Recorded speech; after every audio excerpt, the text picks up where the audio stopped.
So good morning, everyone. Thank you very much for being here with us today. I'm Catherine Allenson. I'm part of the PROTECT team at Queen Mary University of London. You will have all been muted upon joining this meeting. Just to ask you to keep your microphones muted, just to ensure we reduce any interference with the sound.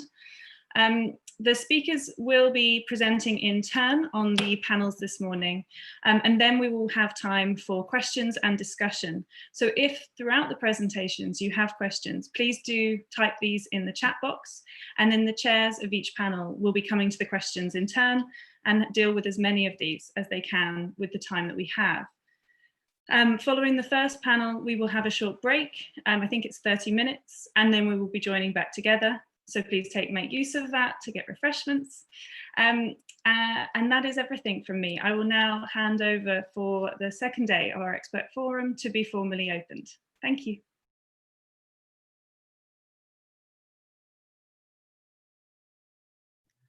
Good morning, everyone. I'm Elspeth. I know many of you, and I'm delighted to welcome you to the second day of, in fact, the third day of our PROTECT forum. We had two panels on Thursday, which were hosted by the Refugee Law Initiative. We had our expert panel last night, which was really astonishingly well attended and raised lots of questions. And today we have two panels looking at opportunity or threat, receiving refugees and migrants in Europe, the effects of the global compacts on refugees and migrants. We should have all been in Geneva, hosted by Sandra, who's going to chair today. And last night, we were all moaning a little bit that we didn't have a chance to have the cocktail after the event, where everybody, shares the gossip and is able to speak a bit more loosely. And we'll have the same problem, of course, today, that all of the social part of things, the coffee breaks and the exchanges of information are not possible. But Sandra has indicated that when we do the second forum in 18 months, if we're all out of lockdown, she'll probably be able to offer us a university home then, and we look forward to that. And we thank you so much for having done everything possible to make this a face-to-face event. And COVID just drove us into this internet sphere where we are now. I'm going to hand over to Sandra now, who will be chairing this first panel, and she will introduce the speakers. Yes, thank you so much, and thank you for changing the format of this meeting so quickly and efficiently. Of course, I would have been delighted to welcome you all in Geneva. This would have been wonderful, and we have a sunny day. It's really lovely. However, we are confined at home and with our internet connections. I would just like to say that maybe this format also has a few advantages. One advantage is that more people can log in, more people can listen than would be perhaps the case otherwise if we were physically in Geneva. So I would like to welcome everybody, our distinguished speakers, and also, of course, everyone in the audience. And I would like to thank the organizers once more, and you, Elspeth, in particular, for organizing this and involving me in the program. I will briefly introduce these panels today. As Elspeth mentioned, there was a first panel yesterday. And today we go more into the implementations aspects of the Global Compact on migration in particular. This is a very timely moment. We had the first regional review of state implementation of the GCM the last 2 days, and also this was online, and it was possible to log in and listen, which makes these kinds of meetings also more accessible for us researchers. This has some advantages too. One can get lost, however, in listening to too many things. I think, however, that it was quite interesting. And this is because the jury on what will come out of these compacts is really very much out there. At the time of adoption, UN architects have welcomed the compacts as minor miracle and historic moment. And this is perhaps true because at the same time as the governments have agreed on human rights-based compacts, we see that they also turn their back on existing commitments towards refugees and migrants in their day-to-day politics.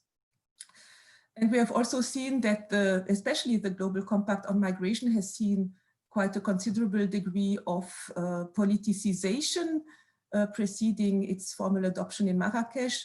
And some governments have said that they would not sign up to an agreement that would surrender their sovereignty. So maybe there is more in these compacts than we would have expected, but I think actually the Economist was quite right when it judged that given the fully voluntary and legally non-binding nature of the two compacts, these politicized controversies were maybe more about symbolism and the compacts were rather toothless. This is, I think, up to debate. Are they toothless, and where can a dynamic come from for putting the objectives into actual concrete actions? And especially how are the links between what is in the compacts and other bodies of international human rights and refugee law, which can be activated as anchors for promoting more meaningful cooperation. So this way, I think the compacts are perhaps best understood as a kind of architecture or ecosystem, as somebody has said, to set up a process for bundling cooperation and actions towards the agreed objectives. And events like this one, bringing together scholars and practitioners, have their own contribution to make in this process. And therefore, I'm very much looking forward to the insights that will be shared by our distinguished panelists.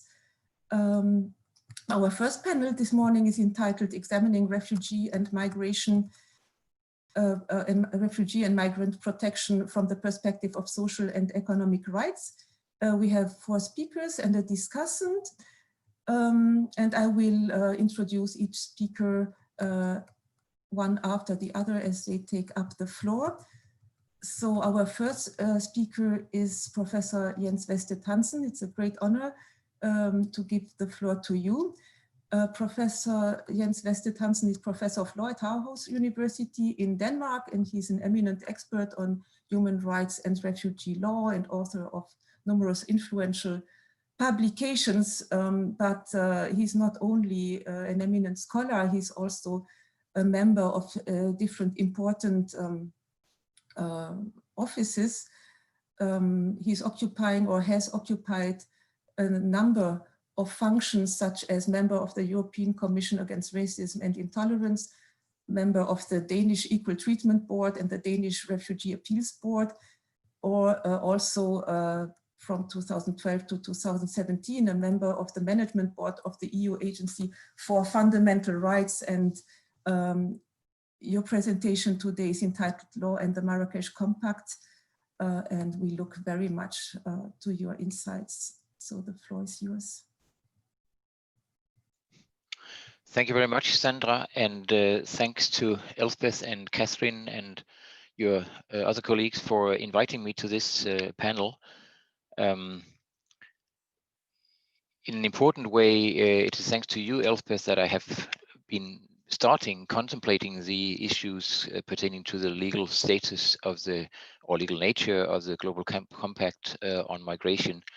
Normally, I work more with the Global Compact on refugees than that on migration. But you somehow nudged me into some observations on this a couple of years ago. In fact, I think it started with me being as a member of ECRI invited to an on-site event even in London 2 years ago. I should stress, though, that although I am currently still a member of ECRI, I'm not speaking on behalf of ECRI here. I think ECRI will be represented later on in the next panel, and I look much forward to listening to Mats's intervention. But here I'm speaking in my very personal capacity and just sort of sharing some thoughts about the legal nature of the Global Compact with you.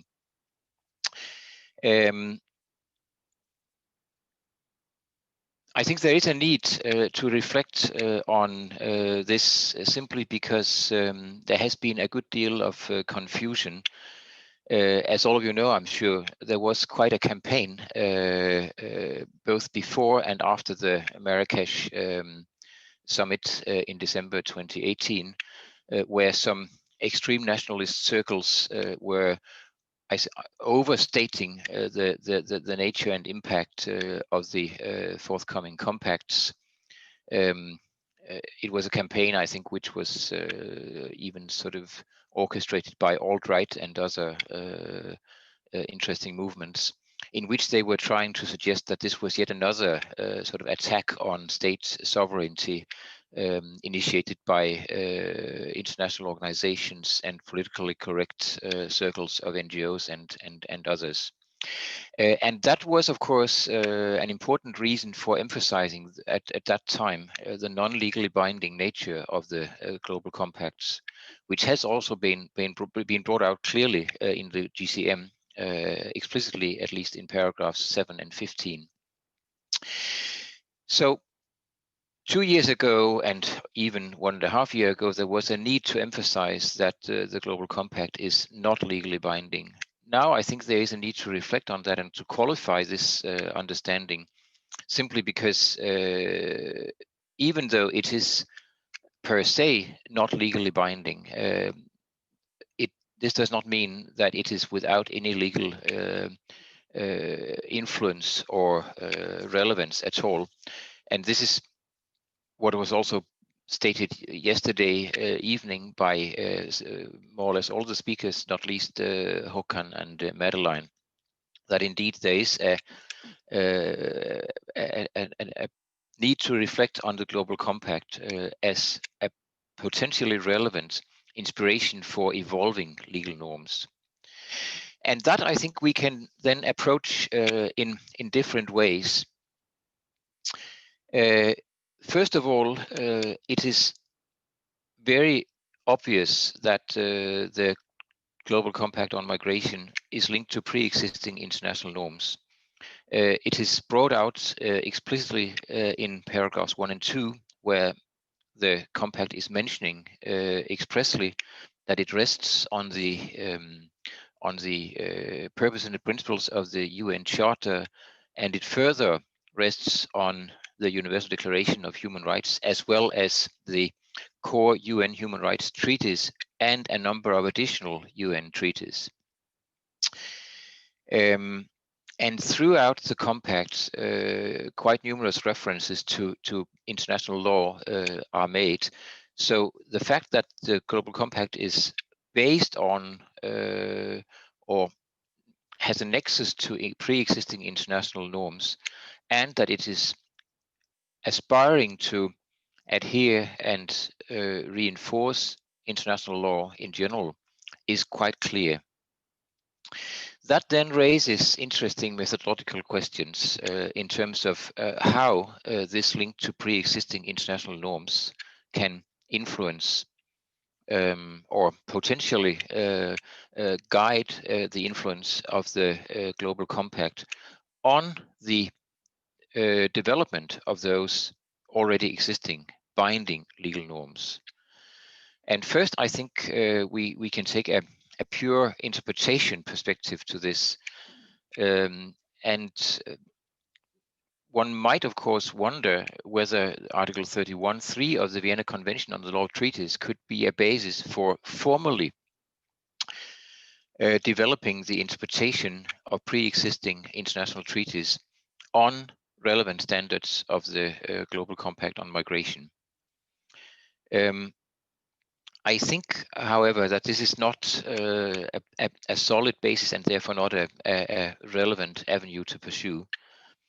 First of all, there is no subsequent agreement in a legally binding form between all the parties to the various pre-existing treaties,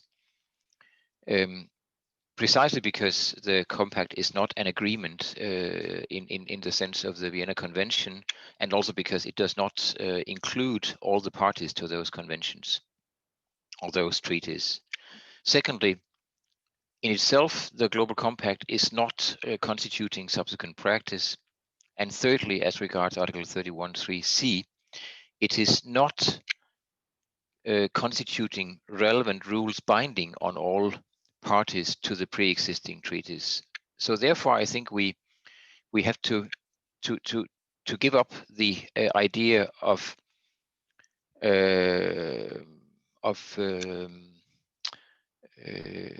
allocating any formal status of legal sources for treaty invitation to the Global Compact through the Vienna Convention on the Law of Treaties. That's not a way forward, so to say. Then the next possible avenue could be to see parts of the Global Compact as reflecting legal convictions, opinio juris, for the purpose of constituting customary international norms. Here again, I'm afraid we cannot really be sure to succeed, because again, first of all, the Global Compact is not legally binding, and therefore it cannot be argued convincingly, I guess, that the standards of the compact in itself are opinio juris. In addition, I would say that it would be difficult to prove or establish the existence of general and consistent state practice in support of which such an opinio juris could be relevant for the purpose of creating or reflecting customary international norms. Then the third approach to binding international law being developed on the basis of the Global Compact standards would be to consider it as a soft law source for the development of human rights treaties, in particular at the regional level. That's what I'm supposed to talk about, actually, the European regional setting, and that's what I'm going now to illustrate by some references to in particular to the European Convention on Human Rights. And here I think we could even expand the scope or the focus so as to not only be interpretation, but also application of treaty norms. This is in itself, of course, an interesting and quite difficult distinction, but I think I would suggest that not only general interpretative questions, but also more specific or concrete questions of application in terms of balancing interests and so on of the European Convention could be inspired by certain standards of the Global Compact. And that can actually happen, I think, through different channels. There is, of course, the possibility that standards of the Global Compact might directly influence or inspire rulings by the European Court of Human Rights. I haven't seen any examples of that yet. I think reference was made yesterday to some references in treaty jurisprudence already evolving, and I wouldn't be surprised to see it in rulings by the European Court of Human Rights.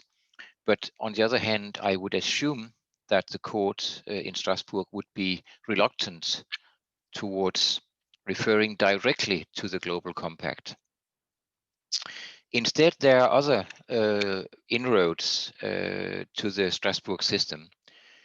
And that's how things normally happen. I think the court is quite open actually towards referring to soft law standards, both universal and regional. But I think the regional standards are those most frequently quoted, and those having the strongest potential normative impact on the court's interpretation and in particular application of the convention. The primary source of reference to soft law would be the court referring to recommendations or resolutions from the Committee of Ministers and or the Parliamentary Assembly of the Council of Europe. We know that the court is also quite prepared to refer to standards developed by ECRI, the European Commission Against Racism and Intolerance. And here again, I would like to refer to Elspeth, who developed this extensively, actually, in a blog entry on EGIL Talk, European Journal of International Law's blog on at Christmas time last year, 24th December of all dates, where Elspeth simply went through systematically the ways in which ECRI conclusions or ECRI's statements has been can be found in jurisprudence of the Court of Human Rights.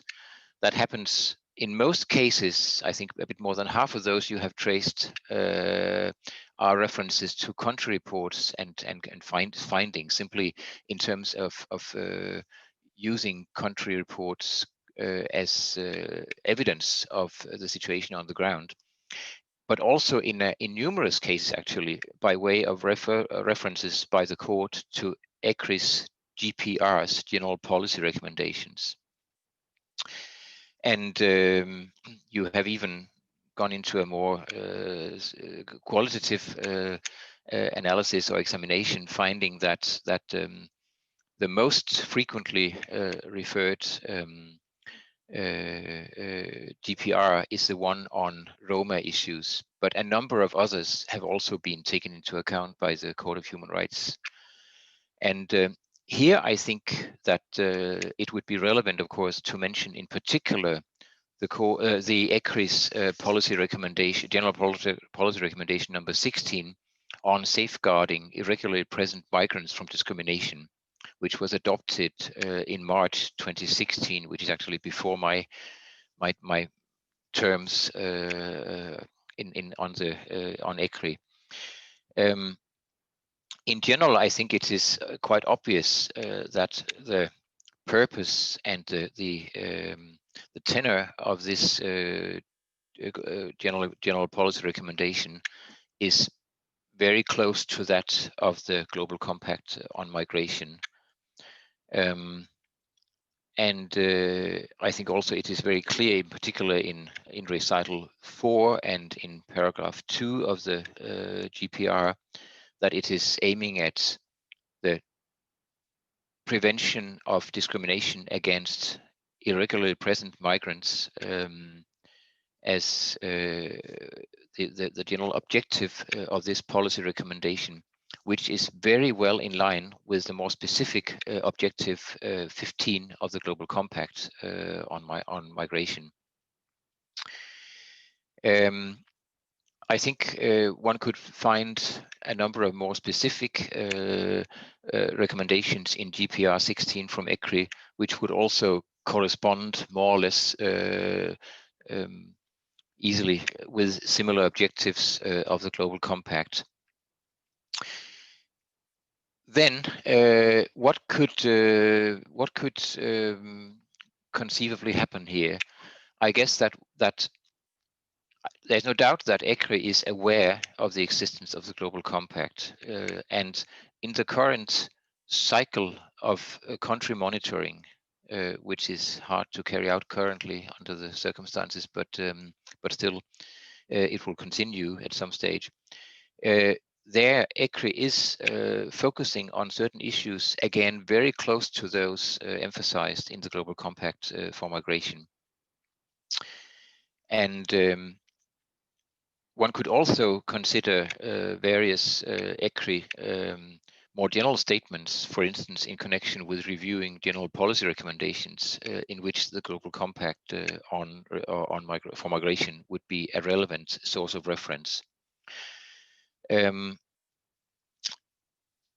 in turn could influence not only the Court of Human Rights, but actually also the Council of Europe at large, which is relevant to the implementation of the Global Compact, because precisely because of these current implementation reviews, in which regional bodies and processes are also given a role according to paragraph 50 of the Global Compact. Then finally, there may be an ongoing development within the Council of Europe that could influence the position of ECRI in this regard. So far, I would say that ECRI could be considered as an intermediary body between the Global Compact and the level of the Court of Human Rights, in the sense that I assume that the court could be expected to refer to ECRI findings and standards rather than directly to Global Compact standards. So therefore, ECRI could be the inroad to the court's reasoning, so to say. ECRI could be seen as the intermediary in bringing principles and standards and objectives of the Global Compact into the Council of Europe jurisprudence. Then there is a new body established last year, which is a new steering committee, CIDADI, which is something like the steering committee on anti-discrimination, diversity and inclusion. And that is an intergovernmental body, which is, so to say,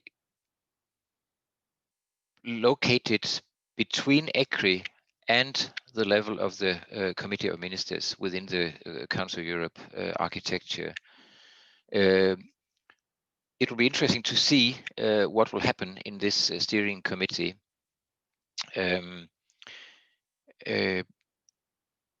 We hope, of course, that it will sort of be reinforcing ECRI's work and bringing the messages further on to the Committee of Ministers.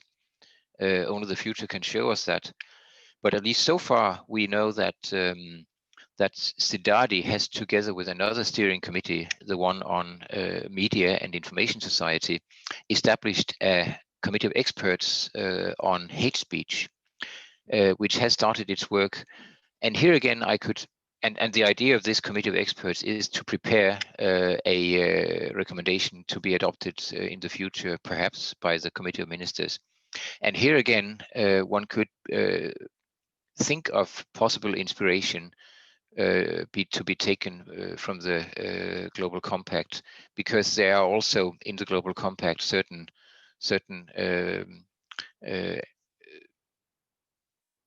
objectives of, actually, I think isn't it even the first of them, simply to make sure that the debates on migration issues take place on the basis of accurate and disaggregated data as a basis for evidence-based policies. There we are. And this is not, of course, in itself a matter of hate speech, but I think it goes very well along with the objective of preventing and combating hate speech, simply to keep the basis of public debate decent. And therefore, I think again that the compact against hate speech would go very well along with GCM objectives, and that could be a way in which at least implicitly the objectives of the Global Compact can also be brought forward by processes within the Council of Europe. Whether or not that will be involving ECRI directly, or it will go be forwarded to the Committee of Ministers directly from the Committee of Experts and CIDADI is hard to tell. But in any event, I think that it can be concluded that while we were emphasizing 2 years ago that the Global Compact is without any legally binding effect, this is certainly not the same as saying that it will have no legal relevance and no potential legal influence. And I hope to have given some ideas of the ways in which that could happen in the future within the Council of Europe. Thank you for your attention. Thank you very much, Professor Vedsted-Hansen, for this extremely illuminating and inspiring account of how epistemic communities, also of lawyers, establish links between venues and contribute to the dynamic of law between hard law settings or harder law settings and soft law settings. This is absolutely fascinating. I'm a political scientist, therefore not so much in these circles, but looking at it from outside, it tells us a lot about how international law evolves. I guess a lot of what you have said about the European context and the European Court of Human Rights, the Council of Europe, might also apply to UN treaty bodies that might be seized. And I wonder whether ECRE is also an organization that would have reached out to UN treaty bodies, or whether we have other equivalent networks that act at the UN level. Well, also questions that follow up is about what about UN conventions that are ill-ratified, like the UN Migrant Workers Convention? Can we also see the compact setting spanning into a convention that many states have not ratified, and through the soft law cooperation in the compact bring in certain elements of that convention to the states that don't want to formally commit under it? But we could also think about, you know, some negative developments, that this idea of moving forward in an informal soft law manner, then reaching out to more formal hard law bodies, could eventually, is there the possibility that we have a negative feedback that law does not formalize and become of a legal nature over time, but rather dilutes as a function of this greater resort to voluntariness and informality as we see it, not only in the Global Compact? So there might also be a reverse influence eventually. So I just throw this out for further thought, and lead over to our second speaker, who is Ryzsard Cholewinski. He joins us from Beirut. Ryzsard is Senior Migration Specialist in the ILO's Regional Office for Arab States. And previously, he worked as a migration policy specialist in the headquarters of the ILO in Geneva, in the labor migration branch. Ryzsard is also a lawyer and as well an academic. He has had an academic career prior to joining the ILO, and he's still very much active in academic meetings and publications, which makes him a privileged choice for such meetings. And it's nice to see you again, Ryzsard. And your talk is about the Global Compact for Migration and the standards for equality of work. So the floor is yours. Okay, thank you very much, Sandra, for your kind introduction, and also thanks to you and Elspeth and Catherine and other colleagues for the invitation to this event. I joined yesterday and I found the discussion really rich and relevant, and the focus was very much, of course, on the refugees, also with reference to GCR. In fact, you know, my reflections now will focus more on the compact, as you said, and what it means for the body of legally binding international human rights and labor standards relating to the governance of labor migration, and particularly the protection of migrant workers. And some of your reflections after Jens's presentation, you know, I hope to touch upon, because in fact, this intervention is very much prompted by a question I remember receiving at a UN capacity building workshop just after the adoption of the Global Compact. It brought together a number of officials from countries in the Middle East and Cairo. And one of the questions that was posed was whether now the compact meant that the standards that I've just referred to relating to migrant workers were relevant anymore. And so that sort of raises the point that you made as to whether, will the compact reinforce international standards, or does it have the risk of perhaps diluting their interpretation? So I will look at three things. And firstly, as Jens has said, that while the GCM is not a legally binding framework, it of course aligns itself with legally binding international standards. And so there are clear complementarities, but also there continue to be clear differences between the two frameworks. Second, there are clear points of tension in the GCM, particularly when it comes to the rights of migrants in an irregular situation and their access and the rights of migrants generally and their access to social rights.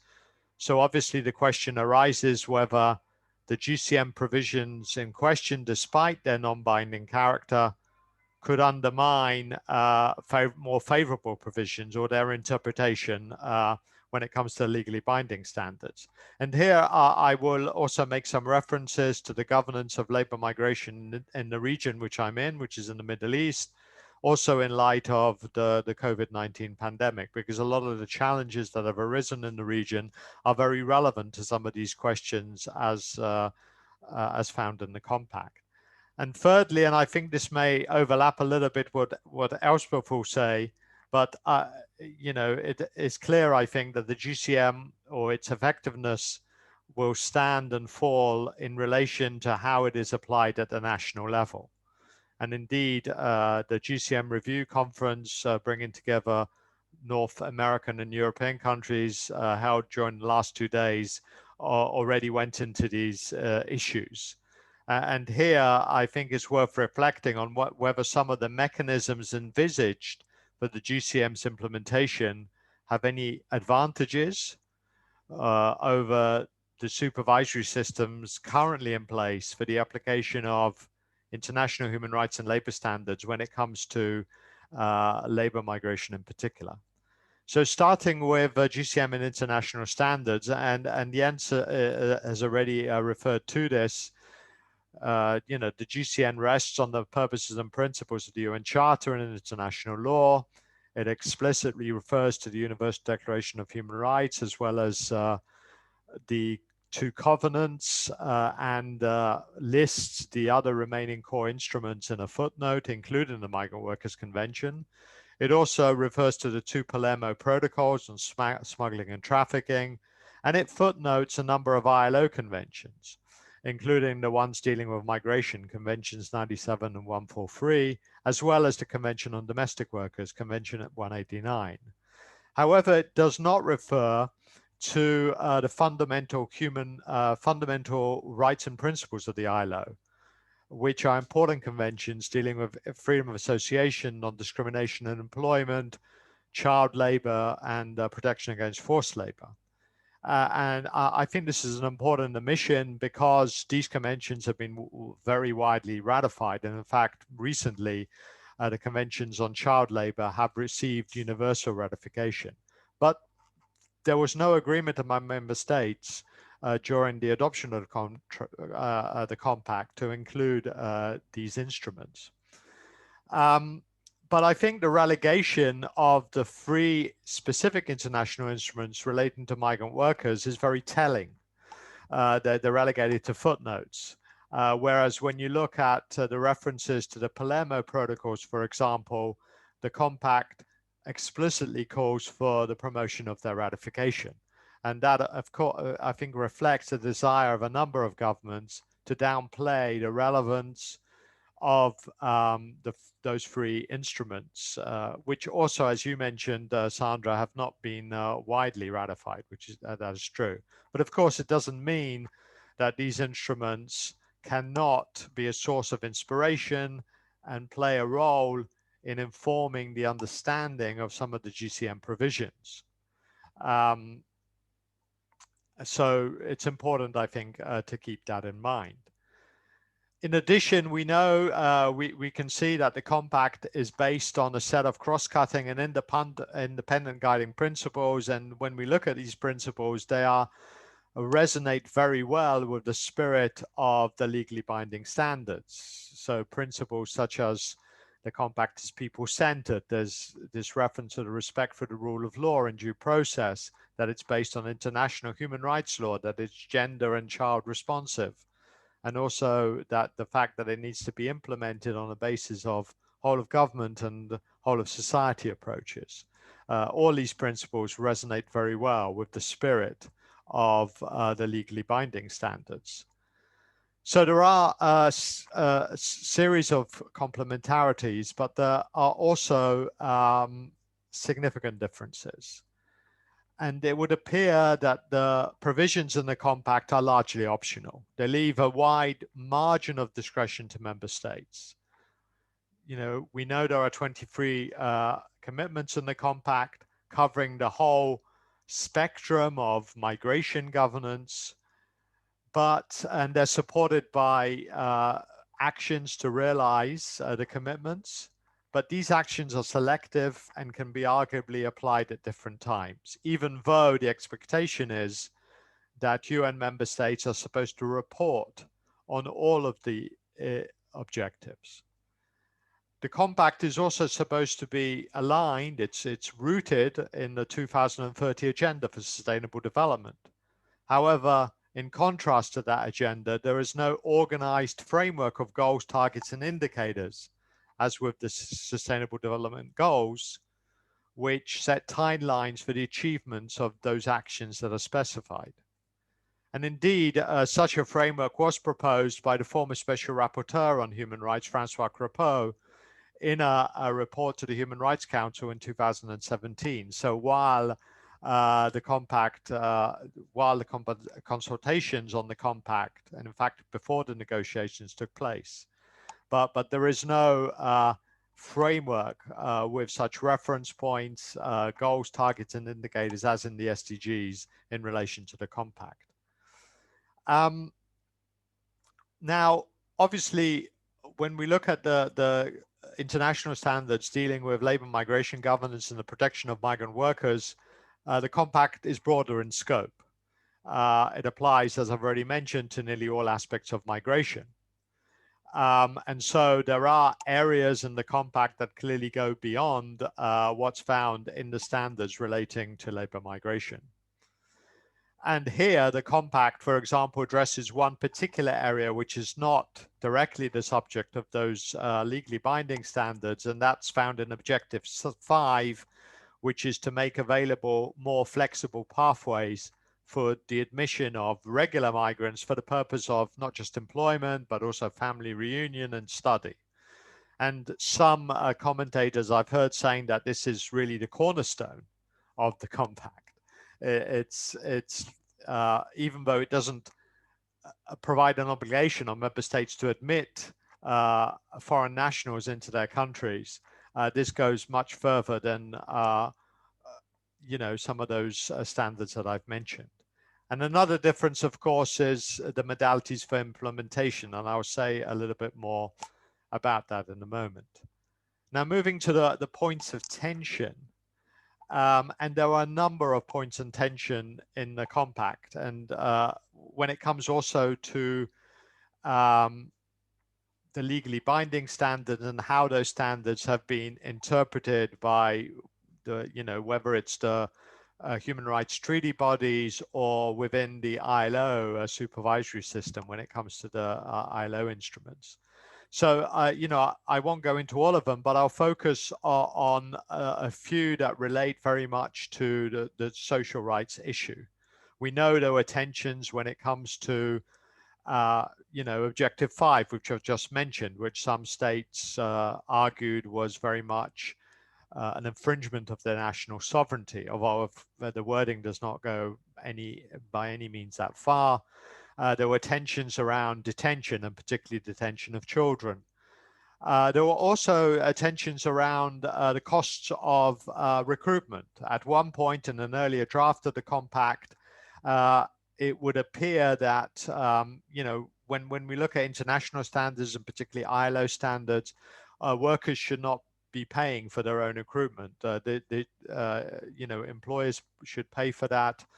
However, an earlier draft of the contract, of the compact, seemed to be a lot quite vague in this area, and even seemed to only prohibit the charging of disproportionate fees. That was changed in the final draft. This is an important issue when it comes, for example, particularly to the Middle East context, where the costs of recruitment are high. Often workers pay recruitment fees and related costs. And in fact, in the context of the pandemic, now that in some countries, deployment of migrant workers is starting up again. Recently, Qatar, for example, announced that it would start up deployment. Costs of recruitment are going to rise because of the restrictions, the additional flight costs, and so on. And this is something that's going to be particularly important. But the 2 points sorry. Yes, sorry, Sandra. I'm very sorry. I don't know how to contact you. Otherwise, we have to be a bit careful with the timing. It's yes, all extremely interesting. Unfortunately, we have a tight schedule. Sure. Thank you, Sandra, for that. I mean, the 2 points of tension that obviously tend to preoccupy, I think, governments the most when discussing migration governance relate to irregular migration and how best to address it, as well as to what degree migrants, and particularly those in an irregular situation, should have access to social rights. And here, on its face, the compact is very positive. It says that all migrants, regardless of their status, should be entitled to the enjoyment of their human rights. And in fact, when the UN Special Rapporteur on the human rights of migrants has reviewed the landscape of international human rights law, he has stated that this principle applies with very narrow exceptions. However, there is a more nuanced picture with regard to the specific standards, the three instruments relating to migrant workers. Although taken together, they do not generally make any distinction between other economic and social rights, as well as equality of treatment in respect of wages, working conditions, access to healthcare, etc.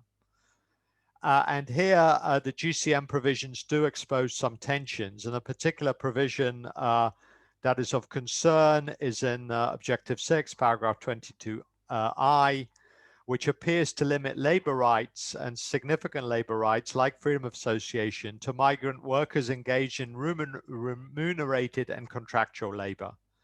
And so on its face, this provision would only appear to afford basic labor rights to those in a regular situation, to those with contracts, and not those in the informal economy. So this is an area which would benefit very much from the interpretation of the human rights and labor standards. Similarly, when it comes to social rights, and here, and this goes to Jens's presentation as well, and is reference to ECRI General Policy Recommendation number 16, because there's a provision there that provides for firewalls between the roles of enforcement authorities charged with immigration control and social health and service providers. There's a similar provision in the compact. However, there are differences. In earlier drafts, the reference to firewalls were deleted. The compact just talks about access to services without the reference to social services, although clearly here we're largely talking about access to health and education. In the employment context, of course, this means that labor inspectors should focus on ensuring good working conditions rather than enforcing immigration law, which unfortunately in this region is a prevalent practice where labor inspectors essentially focus very much on enforcement of immigration law. So this is another area which warrants careful attention and to ensure that there's no divergence between the compact and international human rights and labor standards. And very finally, with regard to implementation and enforcement, this is probably where the biggest difference lies between the compact and the application of legally binding standards. We know, we're aware, of course, of what the supervisory mechanisms are like in international human rights law, with the role of the treaty bodies, as well as the various processes in the Human Rights Council, like the Universal Periodic Review and the role of the special procedure mandates, including the UN Special Rapporteur on Human Rights of Migrants. Within the ILO, we also have a very elaborate supervisory system based on reports to an independent committee of experts, which are then followed up in the International Labour Conference. And we also have a system of complaints and representations. And it is this system, for example, in relation to complaints that were made against Qatar under the ILO Forced Labour and Labour Inspection Conventions, that led to the establishment in 2018 of an ILO Qatar technical cooperation program with a view to improving the situation of migrant workers in that country. And this is an example, I think, a very recent example of how this system works, and that it can be very effective in instigating change, including in areas around labor migration governance. In contrast, however, the GCM envisages a much looser and flexible system. Now, I don't have time to go into the details of this system, but just to say, and of course, the GCM regional review, which took place towards the end of last week, was an example of how this system is beginning to operate. This will lead to a more global review, the International Migration Review Forum into 2022. But the system is very much based on voluntary reporting. When we look at some of the reports, some of them are quite comprehensive and address all objectives. Others are very selective. And we heard about some of this in the yesterday. And so we really need, and as you said, Sandra, we really need to wait and see how this system evolves, this system of voluntary reporting, and to what extent it will have some success in resulting in real change when it comes to or improvements to migration governance. And briefly, in conclusion, I just reiterate the point that the GCM, the Global Compact, will stand and fall on the extent to which it is implemented at the national level.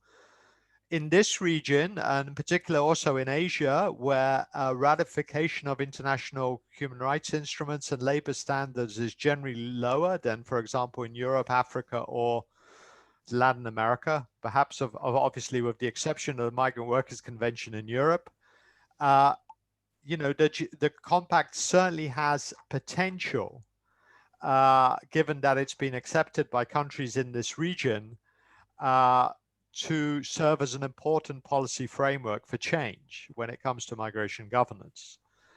But given that, you know, member states have opted for this less formal and voluntary mechanism when it comes to GCM implementation, it is really important, I think, that this mechanism takes account of and speaks to the established systems of supervision, whether it's the Human Rights Council, the treaty bodies under the core international instruments, or within the ILO system. Otherwise, I think we will risk further divergence and fragmentation. So it's really important. And I know that in the treaty bodies, they are picking up on the compact, and I hope that this will also be done on the side of the compact. So thank you very much. Yeah, thank you very much, Ryzsard. Once again, highlighting the connections between the different fora. And thank you very much for this detailed analysis of the commonalities and differences, both in substance and in implementation between the ILO system and the compact. Our next speaker is Dr. Bjarney Fridriksdottir from the University of Duesto in Spain. Bjarney is a researcher there, but also a national expert for Iceland, acting as consultant for the IOM on questions of non-discrimination. And she has also worked as a consultant of Reykjavik's Human Rights Office. And she will follow up on the question of non-discrimination and the implementation of the Global Compact. Please, the floor is yours. Thank you very much, Sandra, for the introduction, and hello to everyone. I'm delighted to be here today to share this forum with you. What I want to, or have been looking at, is challenges of European states in particular to the principle of non-discrimination in the Global Compact on migration. In the adoption of the Compact in the General Assembly, European states distinguished themselves from states in other regions of the world in the number of states that abstained from voting on the Compact and those that voted against it. Out of the 5 states that voted against it, 3 are European, and 7 of the 12 states that abstained from voting are European. In addition to this, the majority of European states that gave an explanation of their vote stood out from other member states in their emphasis that they set on differentiation between irregular migrants and regular migrants in their reading and the implementation of the Compact. And this is going to impact the way that these states implement human rights in their migration governance approach. And it's telling in the explanation of the vote against adopting the Compact, the Czech Republic, for example, provided that some of their crucial concerns remained unresolved or were not reflected in the final text.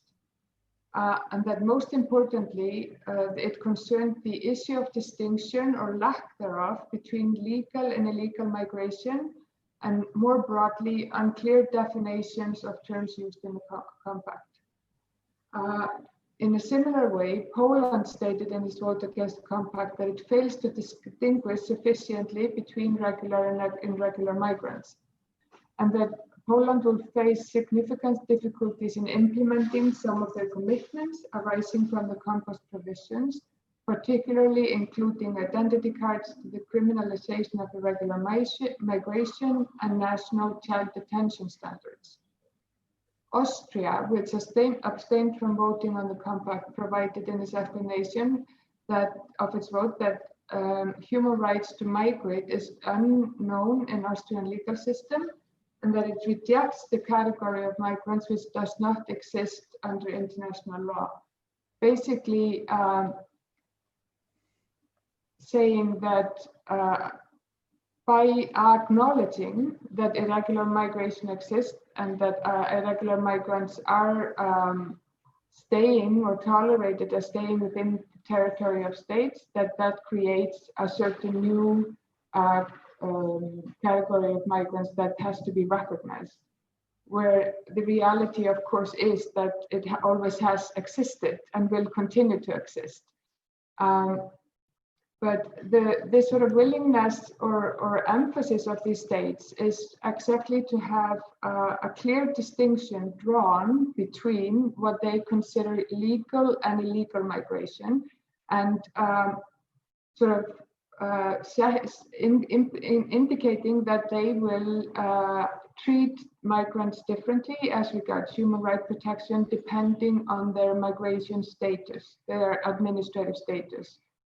From the European states that voted for adopting the Compact, many of them made statements, particularly regarding this, that they read the Compact as that they will continue to legally and practically differentiate between refugees and migrants, as well as between regular and irregular migration, and invest all necessary efforts in combating irregular migration.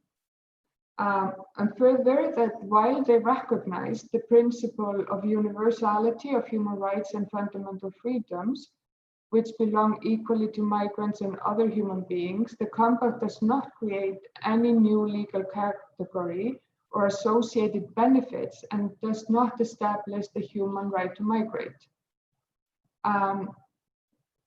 Denmark, in a statement made on behalf of Iceland, Lithuania, Malta, and the Netherlands, which was also supported by Norway and Estonia, also said in the explanation of the vote, it basically sees a reason to reiterate that the compact is a non-legally binding framework, that it does not in any way create legal obligations for states or establish international customary law, and that it's the state's sovereign right to affirm their to determine the national immigration policies, and that it sort of tends to continue distinguishing between regular and irregular migration status within their sovereign jurisdiction of the compact.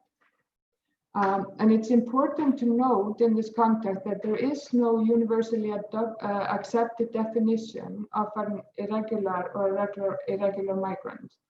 And in relation to the implementation of the compact at the national level, the lack of distinction between the two should not be an obstacle to fully respect the cross-cutting guiding principles of the compact related to human rights.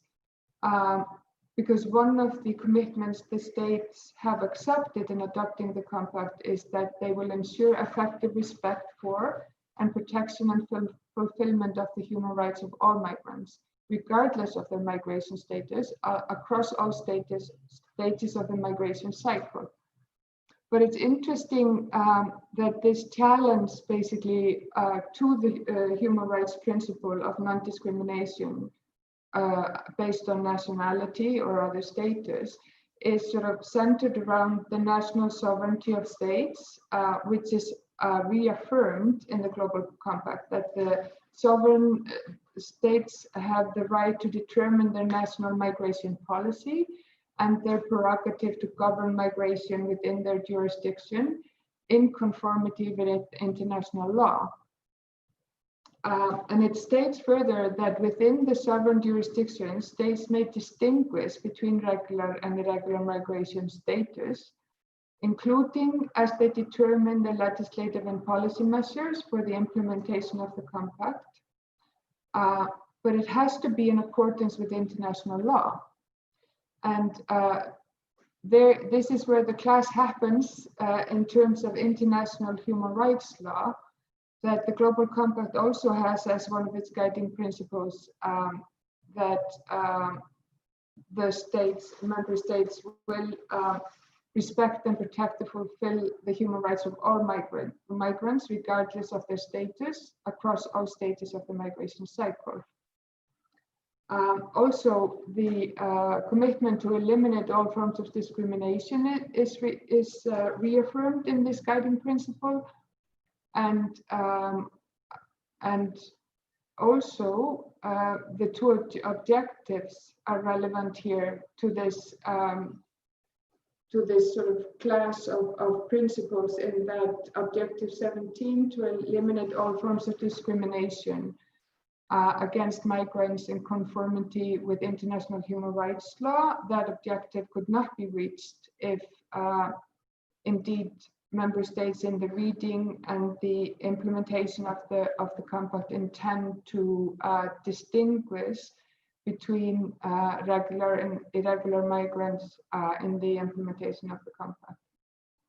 Also, objective 7 of the compact, to address and reduce vulnerabilities in migration, is relevant to this intent, or this policy, should we say, to intend to implement the compact differently depending on the migrant status.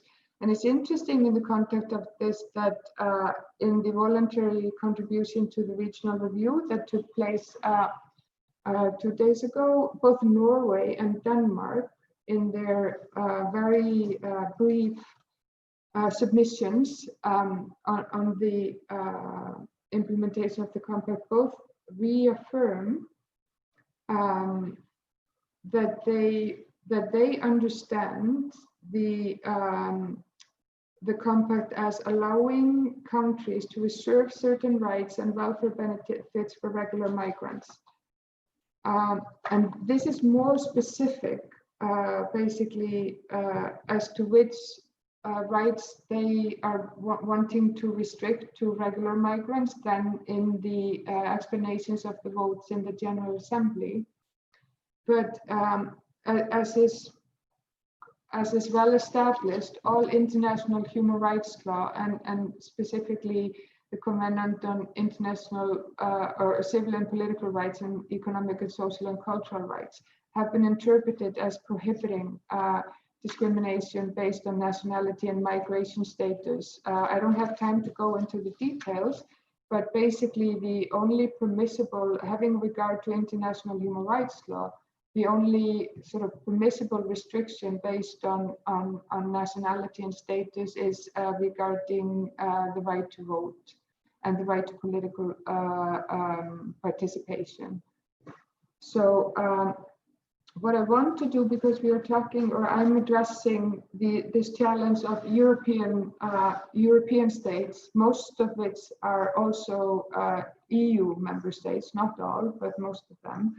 I want to, in the implementation of the compact at the national level, it will bring, of course, the national law of each state into play, as well as European human rights law and EU law as well. And I think it is important to look a little bit on the precedents that has been set by the European Court of Human Rights and the EU Court of Justice, as well as the European Social Committee. In their case law, basically, the European Court of Human Rights twice has, in cases of where a person was, there was a dispute of whether a person was entitled to social benefits, the court found that the member state in question was justified in sort of curtailing resource-hungry social funds when it came to persons that were irregularly present. So it bases the justification largely on scarce resources in terms of social benefits that should be prioritized by regularly present migrants or nationals of a state before granting the same entitlement to irregularly present migrants. The European Social Committee, on the other hand, has in its case law found that, or in addressing complaints, found that regardless of a person's administrative status, that they are entitled to basic human rights with regards to social assistance and sort of welfare, that no rights can be curtailed that could sort of endanger the welfare of the person. But because these, and I'm sorry I'm speaking so fast because I know that we are kind of running out of time, but I want to mention in particular the Tømmer case from the Court of Justice of the European Union, because I think it's important in the context that I see this challenge being the most relevant is probably with regards to a situation where an irregularly present migrant has been working and is claiming benefits. That's one of the potential situations where migrants are claiming benefits from a state or when not regularly present. And the Tømmer case, I think, is interesting in that it sets a precedent in that the way that it examined the case, it looked at whether in national law in the state in question, the person was actually found to be a worker in accordance with national law. And because in this case, the person, although irregularly present and irregularly working without a permit, was considered a worker according to national law, they were entitled to the benefits that they were claiming, which was from a company that had become insolvent. So I think actually this the stand that European states have taken on the Global Compact needs to be further explored and very carefully monitored, looking at in which ways these states in question are intending to discriminate against migrants based on their migration status, and always keeping in mind that this, in looking at it in general, is a violation of the international human rights law principle of non-discrimination, as well as in it hasn't been interpreted in European law in sort of most cases. It has to be qualified, but in general, this is challenging the long established and recognized principle of non-discrimination as put forth in human rights law. Thank you.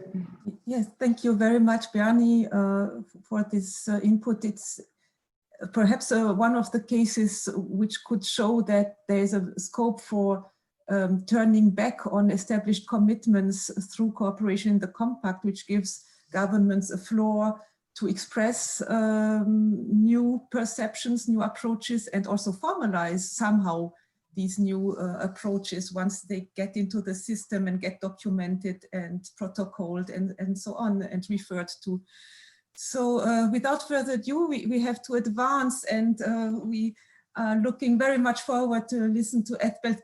Everybody, I think, knows Elspeth, and I will make it short. You are just a wonderful scholar and a wonderful person. And now I give the floor to you. Thank you so much. And thank you so much to everyone on this panel for these really interesting presentations. When we put this together, we weren't entirely sure what everyone was going to say, and it's turned out to be extremely interesting. I'm going to try and limit myself to 10 minutes so that we can have a bit of time for questions and comments, and we can run over a little bit because we're missing one panelist for the next session in any event. What I want to say about the Compact is stepping out of a purely legal perspective into a slightly more general one. And the first thing which the Compact has done is it has created an enormous amount of interest and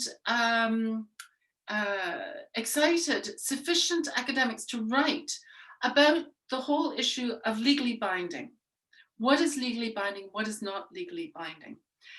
And in that first binary about binding and non-binding, because of course, when the New York Declaration was made and when the first declarations were made in New York about what the Compact would be, the intention was for it to be legally binding.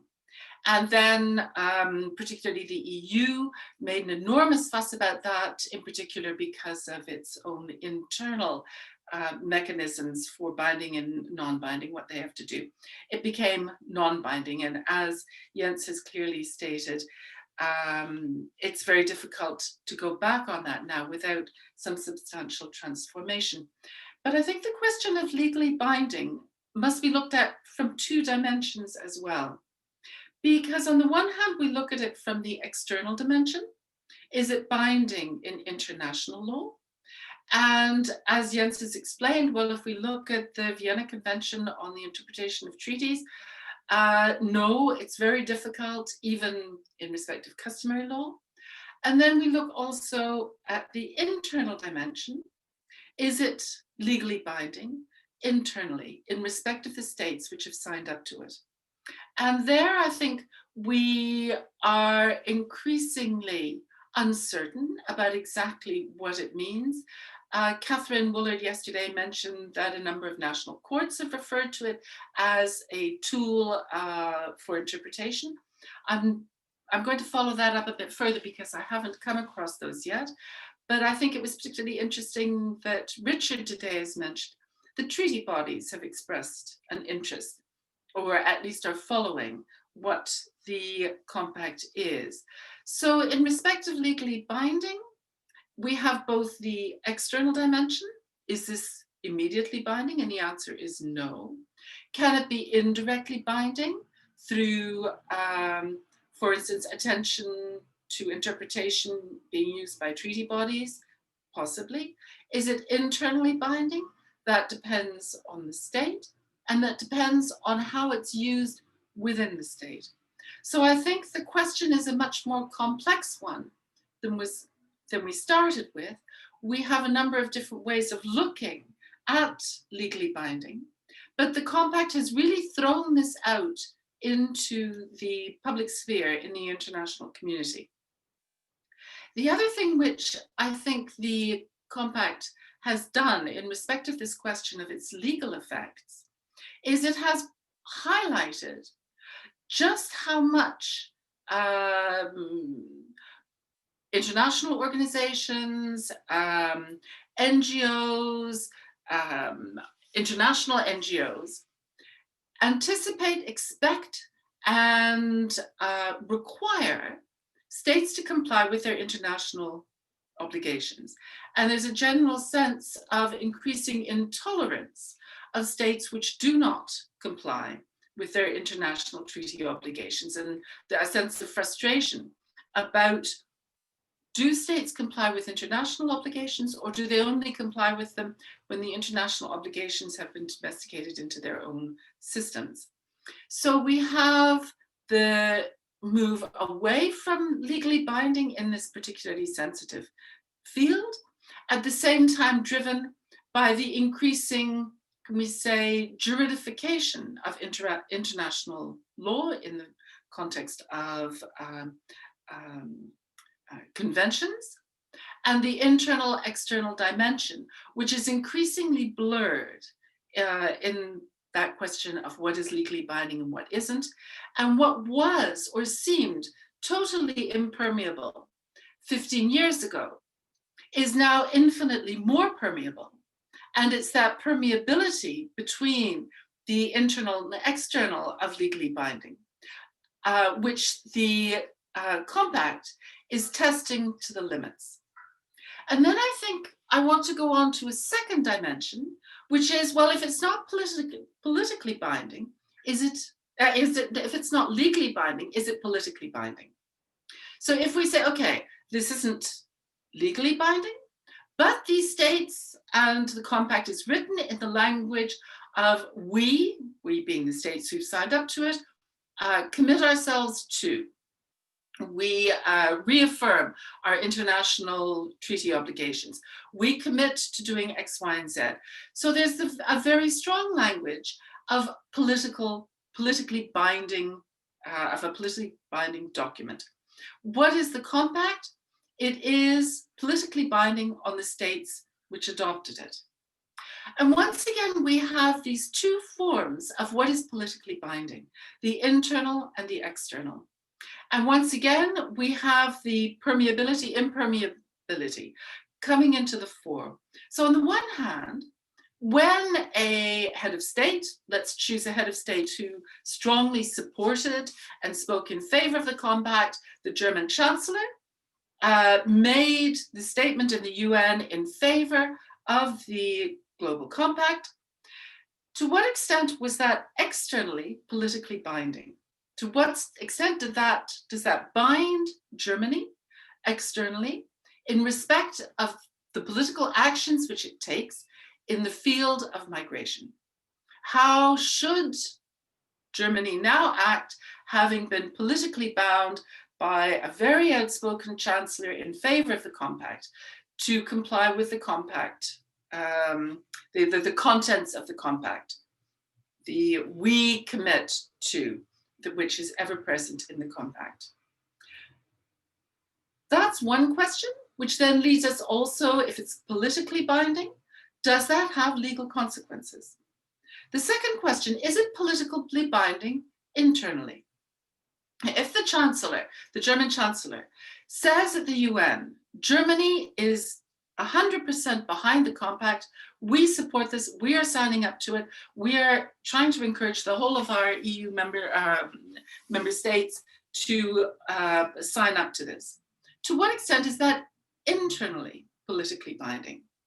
Can the Chancellor go back to the Bundestag and the Bundesrat and say, oh yes, well that was just for the international community. It doesn't mean we have to align our national policies with the global compact? Or does this then have implications to what you can say internally?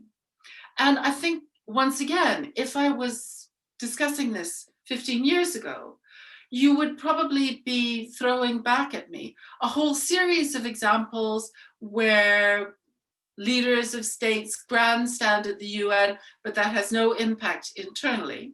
And certainly that's still the case in many circumstances. But increasingly, institutions in civil society, international organizations, expect that what is said in the UN is also going to be reflected in national policy. And one of the examples that I'll give of that Catherine and I have been looking at and we're developing on is when the British minister signed up to the Global Compact in the UN, the day before he had to tell the British Parliament what the UK's position was in respect to the Global Compact and why he was doing so. And so on the 10th of December, he made a statement to Parliament saying the UK supports the Global Compact, our national policy and rules are in compliance with the Compact, and we are signing it. Now, when we look at the example of the national constitutional regime in the UK, and I know you're all going to laugh and say, what constitution? But the unwritten constitution, there is a principle which has been recognized by the courts that a statement by a minister in his or her capacity as a minister as to what the law is must be taken into account by the courts. So what the minister said in the UN and then had to repeat to Parliament takes on not only a permeable political impact, both internationally and nationally, but then goes on to have a legal impact in terms of the constitutional arrangement of separations of powers and what are the intentions of government. I'm using that example to clarify what I mean by the permeability of politically binding internally and externally, and perhaps the way we need to rethink what legally binding means internally and externally in light of that permeability. Thank you very much, and I'll stop there. Thank you so much, Elspeth, for bringing yet these new elements into the debate and highlighting how not only legal bindingness has different anatomies, but also how much law depends also on an international public sphere, and in particular for soft law, how civil society plays a key role then in the whole monitoring and implementation process. And so this shows that an architecture like the Global Compact depends very much on democratic structures in the member states and also in the international realm, and how much these questions are interconnected. And we are a bit on the fragile side in many states, also in what regards to the freedom of expression and mobilization of civil society actors. So it's interesting developments with many tensions. And I would just like to highlight, because you were speaking of parliaments, in Switzerland, it was the parliament which led to the Swiss government not ratifying the Global Compact on migration. because parliamentarians and politicians, I would say more generally, had not been involved in the preparatory process leading up to the Global Compact on migration. It came all suddenly on the table. They were not prepared, and thus followed some interpretations that were out in a politicized climate, and we still haven't ratified. So this aspect of the democratic setting and the public sphere is very important indeed. And I would now lead over to the discussion by Jean-Pierre Casarino. Jean-Pierre is professor at the College of Europe at Natolin campus, where he teaches international migration policy. And he had previous appointments with the European University Institute in Florence and also worked with the ILO. So he's an expert on labor migration and international migration cooperation more generally. And we look much forward to your discussion. I'm happy to say we have 15 minutes longer because one speaker has dropped out of the second panel. Okay. So the break will be guaranteed until I think 10:10, right? 10:11 UK time. So Jean-Pierre, please take your time. And if we have a few minutes for questions in the chat, you are welcome too. Right. Thank you very much, Sandra. Thank you also to all the speakers. I've taken many notes, as you can see anyway. So I tried also at the same time to find, you know, the common denominator across all the fascinating presentations, indeed, and across also their own focus, I would say. And maybe there's one or maybe two common denominators. The first one is that I'm afraid, well, we are still in a territorially banded, state-centric international order. Because when I listen to you speaking about binding, non-binding, well, I'm not a lawyer, I'm a political scientist, so I have to make it clear. But still, the impression is that, well, the state and its national laws are still at the center of attention. Well, this is not new. It's not a surprise. But we have binding international instruments, and they are numerous. Most of the speakers, actually all the speakers, cited them. And very clearly, compacts are not necessarily are not binding instruments. This is clear, of course. But well, what we can see is that states also devise policies and instruments in order to limit access to fundamental rights. In other words, yes, we have international standards. States have their own international obligations in terms of protection, in terms of labor rights, and so on, absolutely, in terms of asylum, absolutely. But still, the issue at stake, and this is what we observe, is the issue of access to these rights. And this access is limited by time, and also it is also limited in terms of space. Let me explain to you in 2 minutes, and then I would be happy to know, to know the take of our speakers afterwards. Well, the issue of time, which is so crucial. The more you limit the time of migration, the more you impact on migrants, but also asylum seekers' access to their fundamental rights. And this is what the ILO, for example, has been denouncing for years, because this is not a new process, actually, not at all. And it has an impact on freedom of association, as mentioned by Ryzsard Cholewinski, access to family reunion also.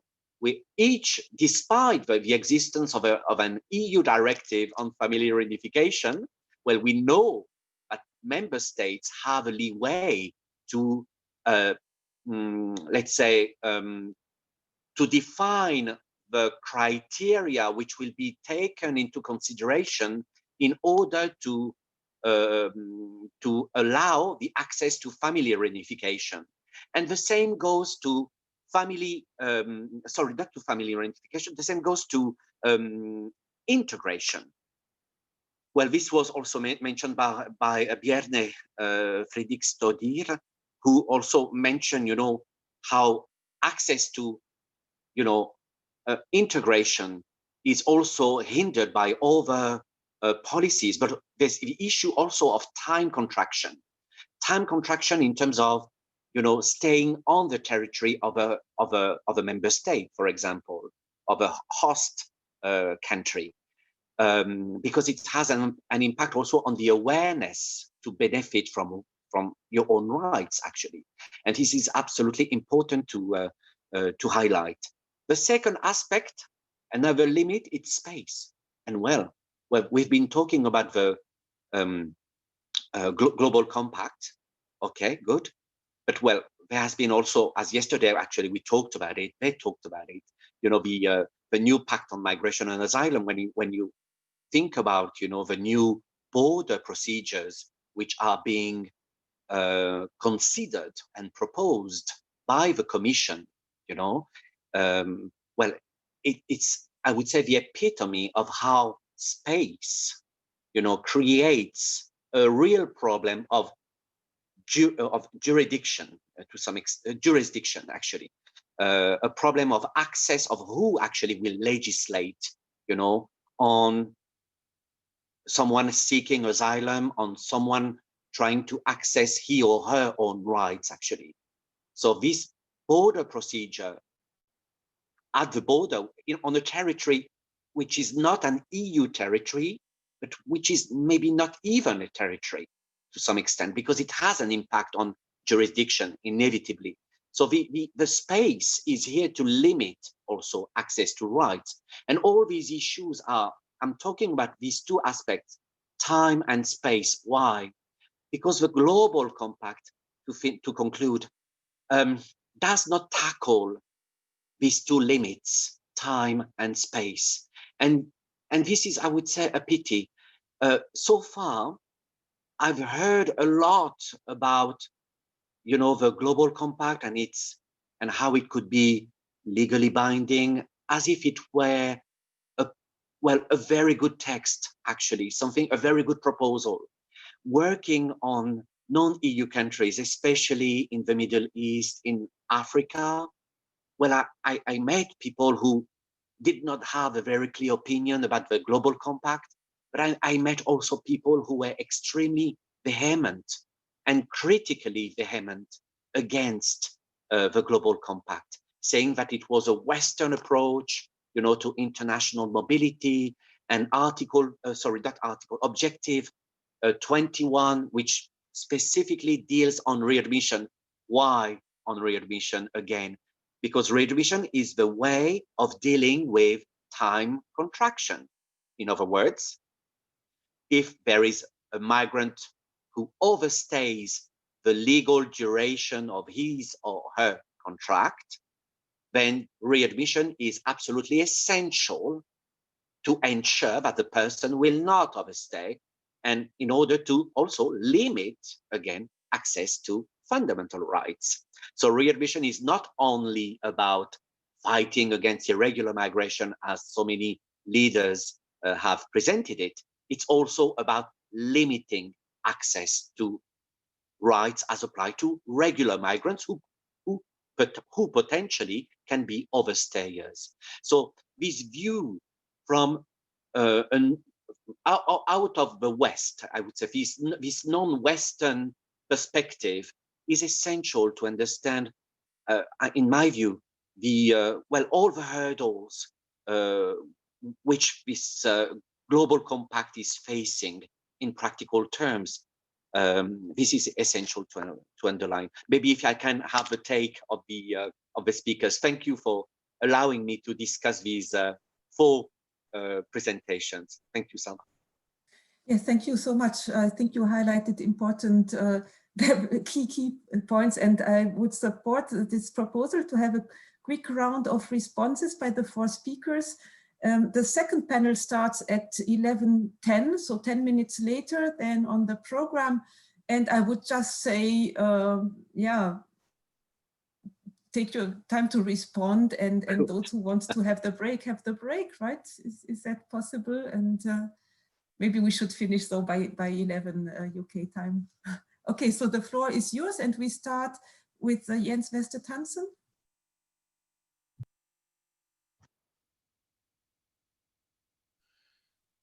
Thank you very much, Sandra, and thanks to Richard and Bjarney and Elspeth for the additional presentations. I felt that we actually managed to supplement each other very well. And you, Elspeth, sort of closed the circle by coming back to this intersection between law and policy in a very interesting way. I have just at the moment 2 remarks, I think both inspired by your comments, Sandra, right following my presentation. You mentioned the parallel possibility of UN bodies also resorting to the Global Compact as a soft law source, one way or the other.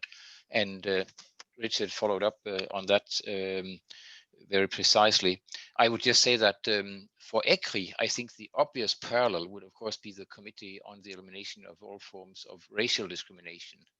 And it will be interesting to follow the on a kind of comparative basis the ways in which the 2 bodies may or may not be using the Global Compact for migration as a point of reference. Of course, I think you also mentioned, Sandra, the Convention on Migrant Workers, which will probably be less relevant as a comparator for a European human rights body, simply because so few European countries or states have acceded or ratified the Migrant Workers Convention. Then both you, Sandra, and somebody later on, maybe Elspeth,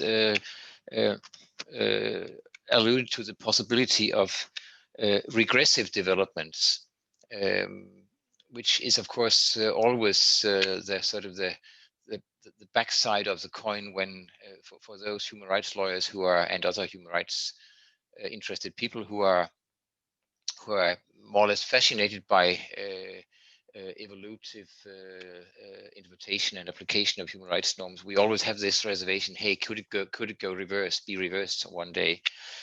And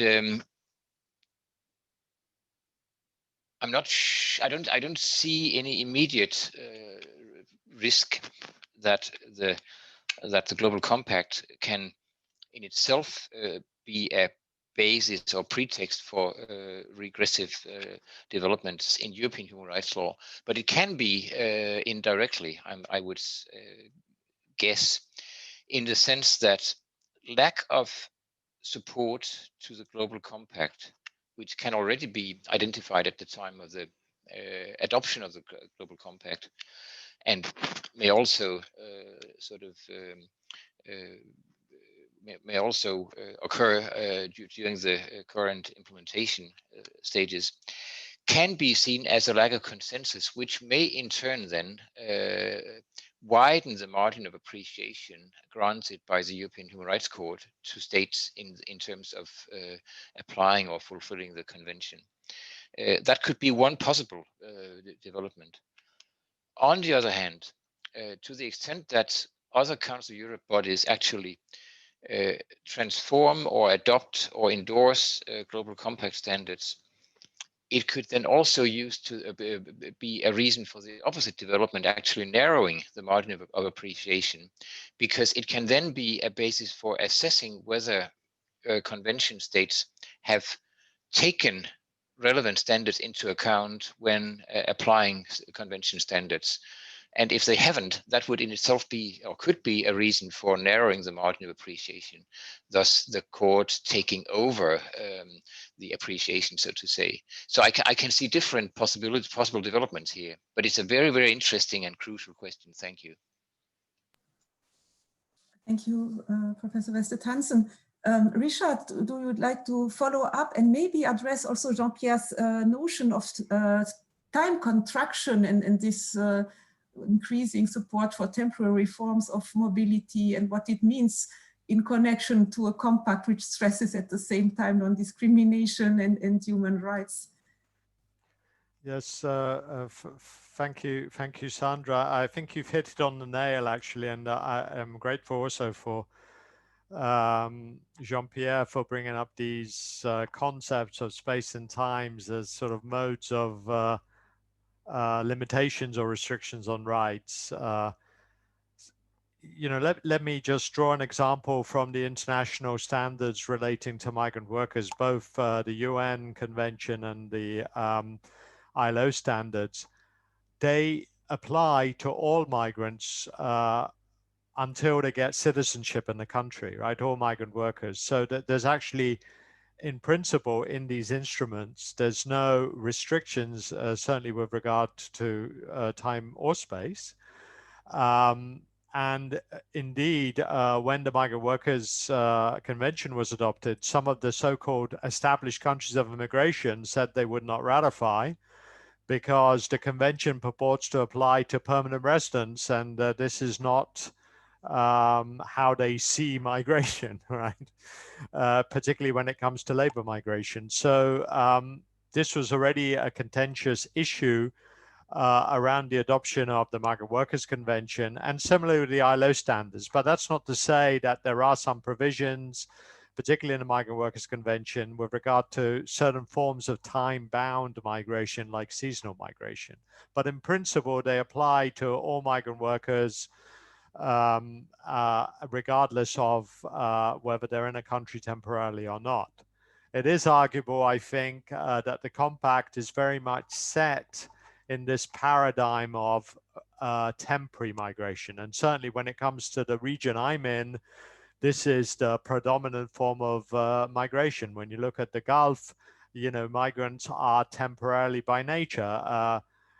Many of those countries have problems with the terms as to when they translate it into Arabic of migration or migrant, because it has this connotation of settlement, which they are desperate to avoid. And so, and also, I think in the context of the earlier debate, Jean-Pierre, on international migration and development, the prevailing sort of paradigm there is temporary migration. You know, migrants are supposed to go back and contribute through acquired skills, etc., in countries of origin. And very quickly, with regard to space, I think one of the limitations that has really kind of drawn a lot of attention in the context of COVID-19, particularly in the region I'm in, is around access to justice for migrants. And given that there are huge numbers, we don't have any hard data, quantitative data on this yet, of migrant workers who have lost their jobs, who have been stranded across the region because of the mobility restrictions, and who are returning without payment of wages. There are obviously challenges in access to justice systems in some of these countries. And of course, what is interesting, I think, in the context of COVID at the national level, that there is more of a sort of dependence on virtual systems when it comes to, you know, court hearings or other kind of dispute resolution mechanisms. And this could actually open doors for a greater focus on to what extent, you know, migrant workers that have returned, who have continued to have claims, that they can still access justice where they had been working before in their host country. So, and there are some examples of more sort of virtual access to justice possibilities being opened up also in the context of the pandemic. So that is a kind of a positive response to the space restriction, but certainly this has been always a concern in the ILO, that when it comes to temporary labor migration, there are certain rights that are at risk. not freedom of association you've mentioned, also some employment rights, including and also obviously social protection, right? And when it comes in particular to you know, social security rights and being able to enjoy social security rights on return home. But no, thank you again, Jean-Pierre, for those interesting reflections on the presentations. Yeah, thanks, Ryzsard. I'm sure, Bjarney, you can continue, follow up on this topic. I would also like to highlight a question that has been written in the chat that you might want to address, or Elspeth. Just wondering, to what extent were the compacts informed by state practice? From yesterday's discussion, it appears as they do not strongly link with human rights. Were they substantially driven by international organizations? So if you want to address this question as well. I will start with Jean-Pierre's very interesting notions of looking at time and space as regards migration. And what comes to my mind immediately as regards time and how the notion of time limits migrants' rights is, since we're looking at Europe, the Seasonal Workers Directive of the European Union. Because seasonal, it's often when the EU has been discussing migration policy comprehensively, it often puts forth increased opportunities for seasonal work or temporary work as a tool to diminish diminish irregular migration. So it's quite interesting that the framework of the Seasonal Workers Directive, the regime that if you compare it if you look at all of EU law on labor migration as a whole, the least rights are granted, the least amount of rights are granted to those who come in as seasonal workers, and the time that they can stay is always limited. They have to leave the territory of the EU, and they cannot become permanent residents or workers in the EU. And as regards social rights and civil and political rights, they are more restrictive than all the other labor migrants. And this, I think, is particularly one of the reasons is also because these tends to be persons in low income sectors, not necessarily low skilled migrants, but low income sectors. And if you compare the Intracorporate Transferee Directive, which is also supposedly temporary workers, with the Seasonal Workers Directive, you see the huge discrepancy in the rights that they are granted in EU law. So this, I think, also relates to the space factor.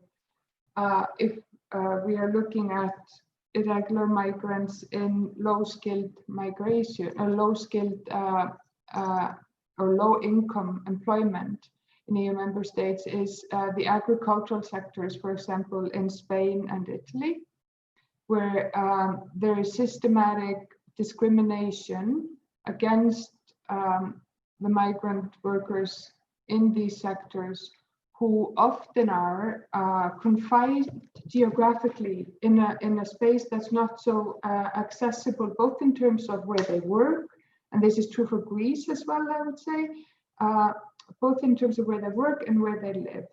And the workers in these sectors are often a blend of regularly admitted worker for temporary employment, irregular migrants, and persons who intended to seek asylum or ask for international protection, but do not have access in terms of they are confined in a space where they do not have access to seek asylum. So this is also a space where human rights protection is at a minimum, to say the least, and often systematic human rights violations against migrants and the persons working in the sectors are ongoing without recourse to protection mechanisms, really because of the space confinement and the level of control mixed, or that sort of because of their irregular status leaves them without much recourse to have their situation addressed. So these are sort of the first two issues that come to mind with regard to that. Yes, thank you so much. Elspeth, I think you can have the final words. I will just thank now everybody for an incredibly inspiring panel, and indeed you did complement each other and the discussants so well, and we could go on for the whole day, I'm afraid. But so Elspeth, I'll let you conclude when you wish, and thank you so much. I'll just be very quick and particularly try to answer the question that was posed about what was the link with human rights and who drove the compact process. Well, we followed the compact process from the New York Declaration in September 2016 to the adoption in December 2018. And the compact, the Marrakesh Compact in particular, was driven more or less, but more rather than less, by the UN, by the Special Representative on Migration. Now, the Special Representative who pushed for the New York Declaration, unfortunately died before the process started, and a new Special Representative had to be appointed, and wasn't appointed and didn't get into place until January 2017. And she had to do a lot of running to catch up, to get a grip over the process. IOM was sort of moving into the field, so it was all a bit chaotic. And of course, Richard knows a lot more about this process than I do, having been on the inside of it.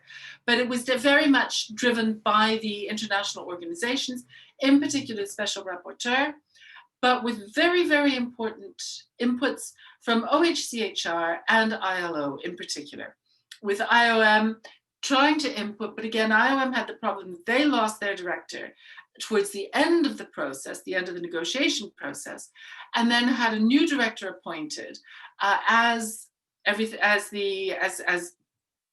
compact was finished, the negotiations were over, who took it over. So you had member states who were definitely participating in the negotiation, but remember in December 2017, the United States said it was having nothing more to do with this whole process at the conference in Mexico, and took with it a number of countries that would have been very, would have put lots of obstacles in the way of the compact being concluded in the form it is, with a very low level of securitization in it. So yes, very much driven by states, driven by international organizations, specific ones, rather than IOs in general. A number of problematic states left the field open to a number of other states which were much more interested in achieving a truly global agreement, which would require at least a fair degree of incorporation of migrants' rights, because of course migrants are always the citizens of some country, and the country of which they are a citizen is usually interested in ensuring their rights elsewhere. So I think I'll leave it there, and I'll thank everyone again, and thank in particular Sandra for chairing so well, and Jean-Pierre for raising so many questions that everybody has reached. And Didier has a question specific to you, but I don't think we're going to allow questions to discussants because we've run out of time, and we can have a 10-minute break and then all come back in 10 minutes and Jürgen will take over and share our final session. So thank you everybody very much, and take your well-deserved break and have a cup of tea. Bye-bye.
Hi everyone, and sorry to interrupt your break. I just wanted to ask the speakers for the second session if we can just do a brief sound check so that you can still get your cups of tea in the meantime after that.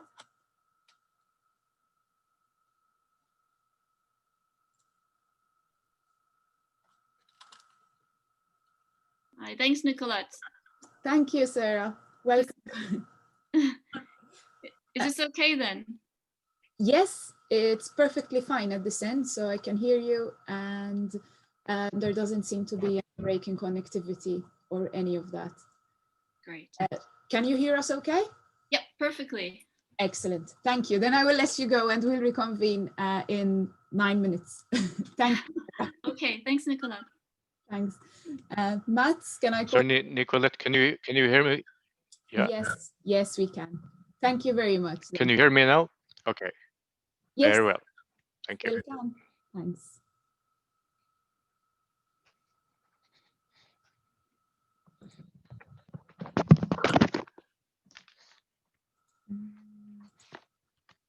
Okay, I'm just going to put you back on mute, Mats, if that's okay.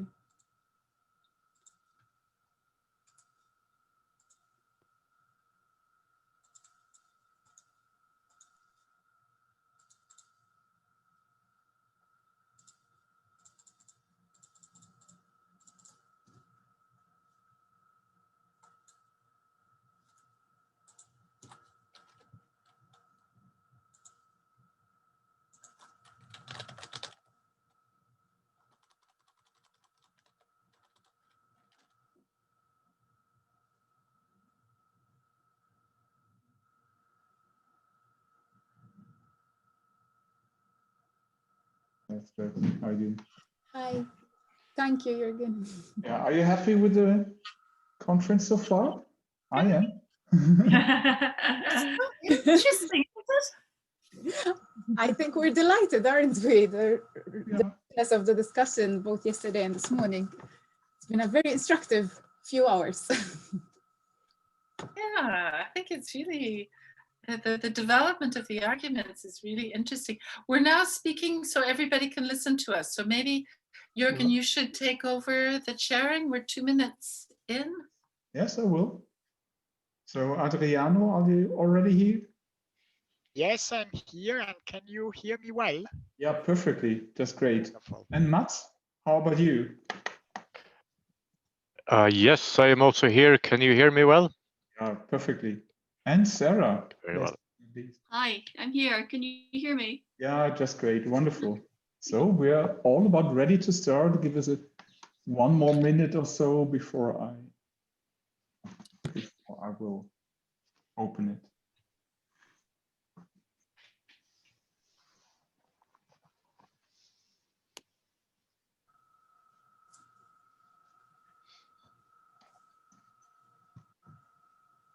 I'm trying to turn off my video not to disturb others while I don't speak, but somehow I don't manage. I don't know if you can do it remotely. I guess you have to do it, but it would be perfect if you do it for the moment, so not to disturb the others. Thank you. Okay, so welcome back everybody to the last and yet another important panel of this expert forum. I would like to introduce myself. My name is Jürgen Bast. I'm a professor of public law and European law at the Justus Liebig University of Gießen in Germany. Together with Elspeth, we form the Gießen-based team, and the London-based teams form the lawyers wing of the PROTECT consortium. So we provide our expertise in better understand the potential impact of the two compacts on the right to international protection. But as a disclaimer right in the beginning, so all credits for this wonderful conference today and of yesterday goes to Elspeth and her team in London. So I'm only supporting a little bit at this point in time. There will be another expert forum in the course of the year 2021, which will be organized by the Gießen-based team. So we're looking forward to meet the benchmarks set by our London colleagues. So without further ado, let's go back into the substantive matters. Our session and our concluding session here will be about non-discrimination.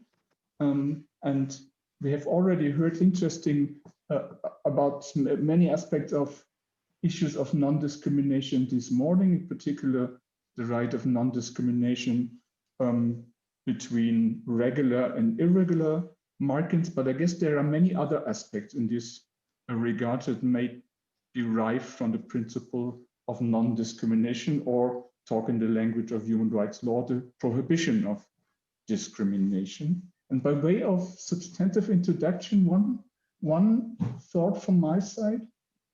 A couple of years ago, we had an interesting seminar together with Hiroshi Motomura, who is one of the leading legal experts in the context of US immigration law. And one of the takeaways for me from this seminar was how central the issue of non-discrimination is in the discourse of immigration law in the United States of America. This goes back to the civil rights movement, and to the extent to which today's immigration law is informed by the struggle against racial discrimination in the specific context of the United States of America.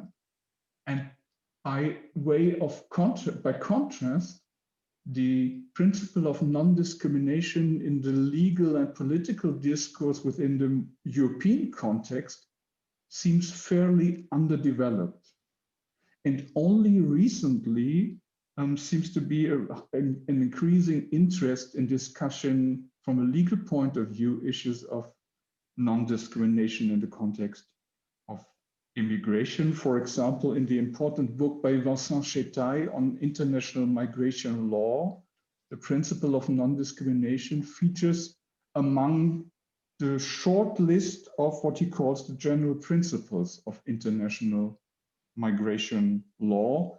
And it's only a handful of years ago, I guess it was in 2011 or 2012, that for the first time, the European Court of Human Rights in Strasbourg established that under Article 14 of the European Convention of Human Rights, there's also an implied prohibition of discrimination on the basis of immigration status, rather than merely a prohibition of discrimination based on nationality, but also a principle of non-discrimination according to immigration status. So there might be an increasing tendency of convergence, so to say, between the transatlantic part of the discourse and maybe even beyond. We shall see. I'm delighted to be informed by 3 speakers today.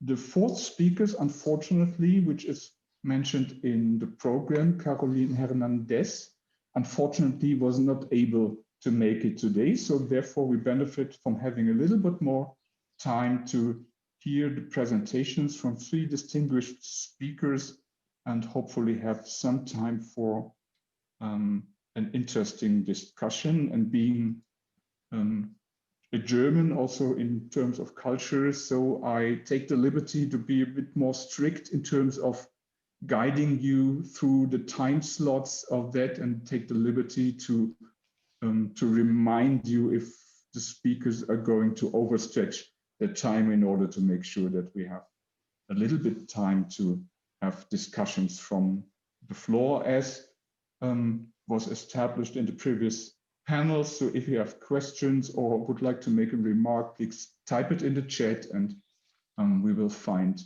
a way of having them discussed. So we start these presentations with Adriano Silvestri, who is with the Fundamental Rights Agency of the European Union. And generally speaking, we start with the view from institutions, or from the institutions active in the field of migration. We start in this context here with Adriano from the European Union, and later on we will have 2 presentations from the context of the Council of Europe. Adriano's area of expertise includes international human rights and refugee law, as well as EU instruments relating to asylum, borders, and immigration. And he will specifically focus on the EU law context and non-discrimination provisions embedded in the law of the European Union, and even more specifically at borders and at land and sea. We are looking forward to your presentation, Adriano. Well, first, thank you very much for introducing me. Also, please alert me if at some point my voice disappears, as from home the connection is not always good. So just give me a sign and I will speak slower or move. Of course, would have liked to benefit very much from Carolina's intervention, because I thought of building probably about some of the points she was going to make. But not having that privilege, I will zoom into a few aspects of the non-discrimination principle to show in a way how it features within EU law. By doing this, I hope I won't disappoint many of you, because I'm not going to concentrate on what probably many of you will expect, meaning discrimination between, lawfully present migrants within an European Union member state, but I will rather focus, as also this heading says, on the procedures. So I'm looking more at pre-entry, border entry procedures, access to asylum, but not really asylum, but just the access and the return. The reason why I thought of doing this is because there is probably less knowledge on some of these aspects about what EU law does, and also because this is the area where we can see that the law European Union law is developing also quite quickly, and new things are coming, which also from an academic point of view, I think require further reflection. Now, looking at the pact, I just did a very quick Google now 5 minutes ago, sorry, a very quick word search in the Pact on Migration and in the one on refugee. So in the Global Compact, sorry, on migration, apologies, and the Global Compact on refugees. And I saw that the word discrimination features 30 times in the Migration Compact and only 8 times in the Refugee Compact. Maybe that's also another reason why not to focus not so much on refugees, but rather on migrants more generally. I will also use a PowerPoint presentation if I manage to share the screen, because I will show some of the provisions in EU law, and I think without having the benefit of such provisions, and I'm not sure if it's there yet. If it's there yet or not, please let me know. By showing the presentation, I can have also the opportunity to see or to explain a little bit what is in there. Maybe a general reflection, which maybe we can come back also in the conclusions and maybe even in the questions. What we see these days within the European Union and European Union law is increasingly a, how would I put it, a blurring, maybe that's the right word, between the provisions that relate to migration management and those that relate to security issues. And on this, I will come back because they raise new risk also on the from the non-discrimination perspective. Now, maybe just to set the scene. The starting point when it comes to EU law is the Charter of Fundamental Rights. Just as a reminder to maybe those of you who are not so familiar with EU law, the Charter of Fundamental Rights is differently from let's say international or European human rights law systems, does not apply to member states all the time. It only applies in those circumstances or in those situations that fall within the scope of EU law. So just imagine that you have a forest. In the forest, you have trees. These trees represent the different elements of EU law, but you may also have a lake or a meadow or an open field, which is still fully under competence of the member states, where the member states are in charge in a way of the particular area of law, and there the charter is not relevant. But when we speak about border management, visa policies, but also asylum to a large degree, we are within the scope of EU law. So the Charter has two provisions. One provision is Article 20 concerning, that has a very general overarching equality before the law provision. And then the specific provision in Article 21, on which I will come back, which contains in paragraph 1, the first and general non-discrimination, the general non-discrimination rules in a way, with a list of grounds, which is quite a long list of grounds that I will not read through, but it is rather comprehensive. But then it also has a second paragraph attached to it, which concerns the application of the principle of non-discrimination to the differences that can be made or cannot be made on the basis of nationality. Essentially, the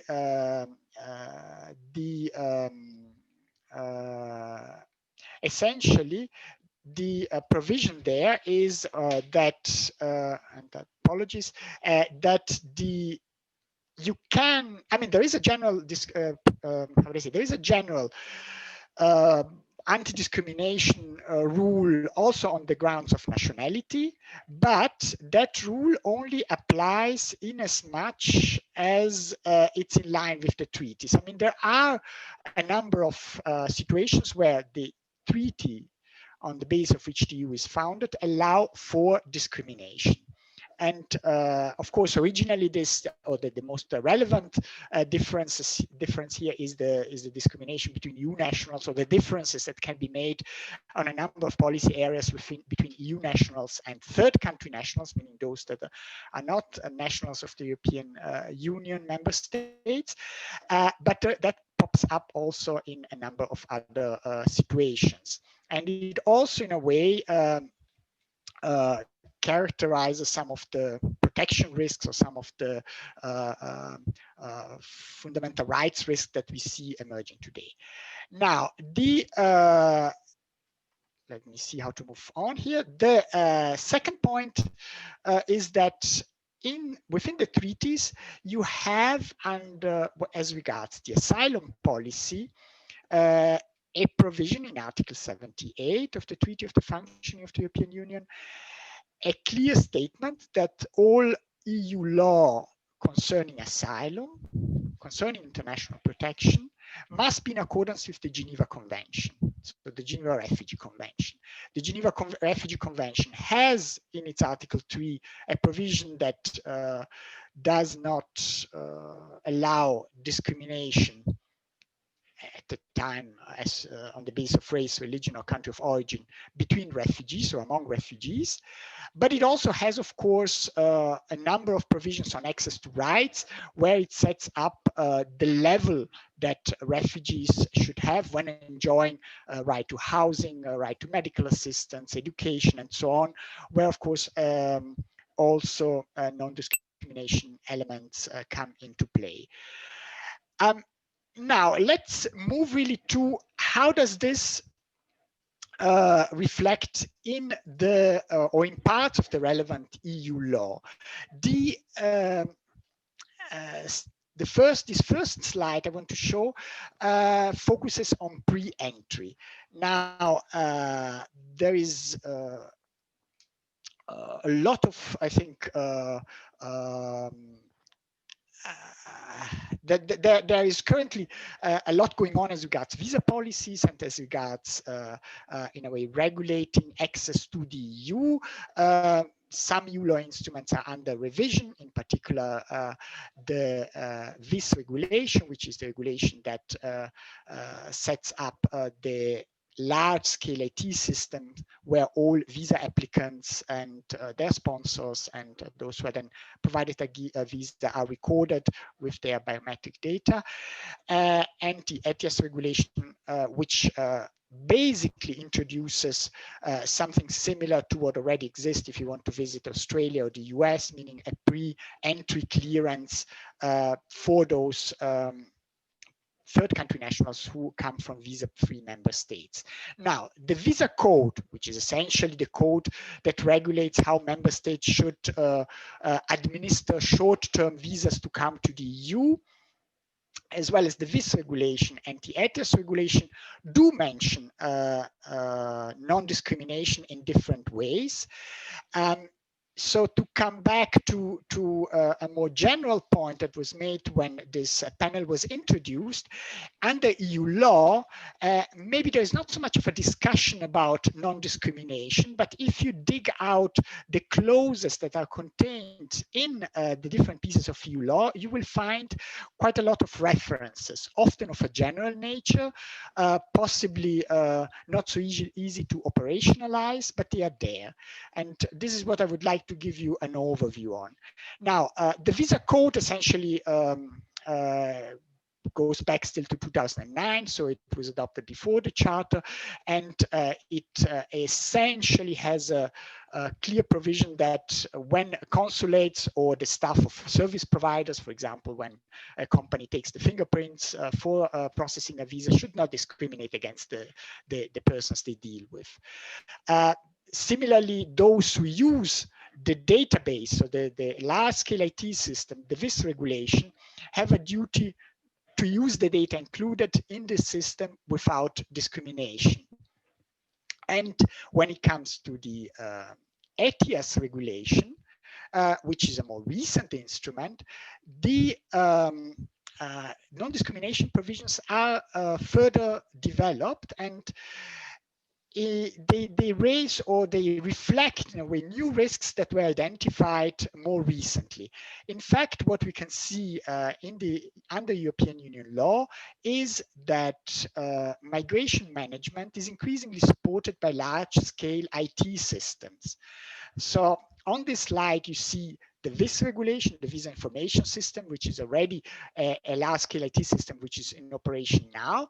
But the ETIAS regulation is not just creating a mechanism or a form online where you can fill in your application to visit the EU and to get an advance authorization to enter, but it also stores the data that you enter, and on the basis of this data that is stored, authorities can have different use or can use the data in different ways, which may be not necessarily anymore for immigration control purposes, but also for internal security purposes, on which I will come back. What the interesting non-discrimination element that or question that the ETIAS regulation raises is that based on the data that you complete in a way when you request to visit the European Union on a short-term basis as a visa-free third country national, you will be processed through an automated sort of algorithm that will see whether you are part of one of a so-called risk group. So there are screening rules based on parameters such as age, a country of origin, past education. I mean, the number of detailed elements that can be taken into account, on which then screening rules are set up to determine whether you should or you should not be given this authorization to come. And of course, these screening rules raise also very, very significant non-discrimination questions. And for this reason, the EU legislator put in place a fundamental rights guidance board who should supervise the process, who should supervise and guide the screening board, which is the one establishing such screening rules. So to remain still in the topic of, yes. May I remind you that you're fastly approaching your yes. So basically the same under when you speak of border control, you have the same approach in a way where you have non-discrimination provisions in EU law of a general character, but increasingly also you see in the EU systems, and this is in particular for the entry-exit system, a reflection of what the risks are for the processing of migrants' data. The entry-exit system, as well as later on the interoperability regulations, establish a tool to collect statistics from all the IT systems, which the member states, Frontex, the Commission, and others can use for risk analysis purposes. And there as well, anonymized data is used, but data that include sex, that include country of origin, that include a number of protected characteristics under EU law. So here again, a new challenge from a non-discrimination perspective.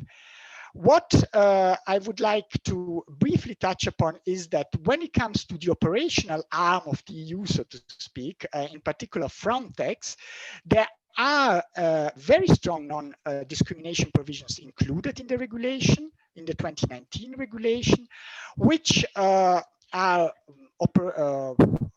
operationable in the sense that they are very fairly clearly spelled out on what is possible and what is not, as compared to the asylum area or access to asylum, where some of the regulations date back to previous, they are older in nature, and where the references to non-discrimination rules are essentially general safeguards for general references to the Charter and to Article 20 and to Article 21 of the Charter.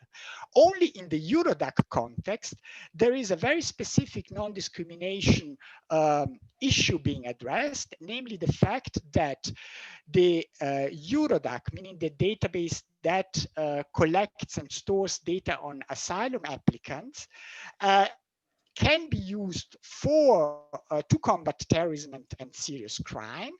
And the use of such data should not lead to an indirect discrimination of asylum applicants or refugees. So to sum up, on this last slide, I provide a quick overview of the provisions that relate to non-discrimination in this part of relevant EU law, showing that what we can see is that there are quite a number of provisions relating to non-discrimination. Often these are hidden and general provisions, and they are formulated in very different ways. Essentially, those who more recent instruments having stronger non-discrimination rules, whereas older instruments being more general on it. And with this, I would like to complete my presentation and of course, leave time for questions later on. Thank you. Thank you so much, Adriano, for highlighting these important differences in detail, but which may have an important impact in practice. As an additional observation from your slides, I observed that the general non-discrimination clause under Article 21, paragraph 1 of the Charter has a non-exhaustive list of discrimination grounds. It reads such as, whereas, as I understand, if I read it correctly, all or at least almost all of the secondary law clauses provide a conclusive list. And in particular, they do not include the prohibition of discrimination based on immigration status. But that may be one more point for discussion for a later point in time. We will proceed with a presentation from Mats Lindberg. And Mats Lindberg is with ECRI, and this is the body which has already been mentioned this morning, the European Commission Against Racism and Intolerance, which is part of the Anti-Discrimination Department of the Council of Europe and more generally part of the Directorate General of Democracy. So we move on from the EU framework to the Council of Europe framework. Mats has a long history of engaging Council of Europe states to improve their records countering racism and intolerance, including in respect of migrants. And in this panel, he will outline the importance of standard setting in the field, I guess in particular by ECRI itself. And if I understand it correctly, he will also refer to the General Policy Recommendation number 16, which has been mentioned this morning, as well as one of the potential interfaces between the Global Compact for Migration and the jurisprudence under the auspices of the Council of Europe. So, Mats, you have the floor. Thank you very much, Jürgen, and thank you for having me. I should point out at the beginning that although I'm representing ECRI today, I'm not a member of ECRI, but I work in ECRI's secretariat at the Council of Europe. By contrast, Jens, who spoke earlier today, he is a member of ECRI, but we decided to divide up our tasks like this. Now, I suspect that most of the audience is well familiar with ECRI, but I thought I would still start with just a few words about what it is and its background. And indeed, ECRI is an independent monitoring body which not only reviews the situation with regard to racism and intolerance in its 47 member states, in the 47 member states of the Council of Europe, but it also sets standards that member states should then follow.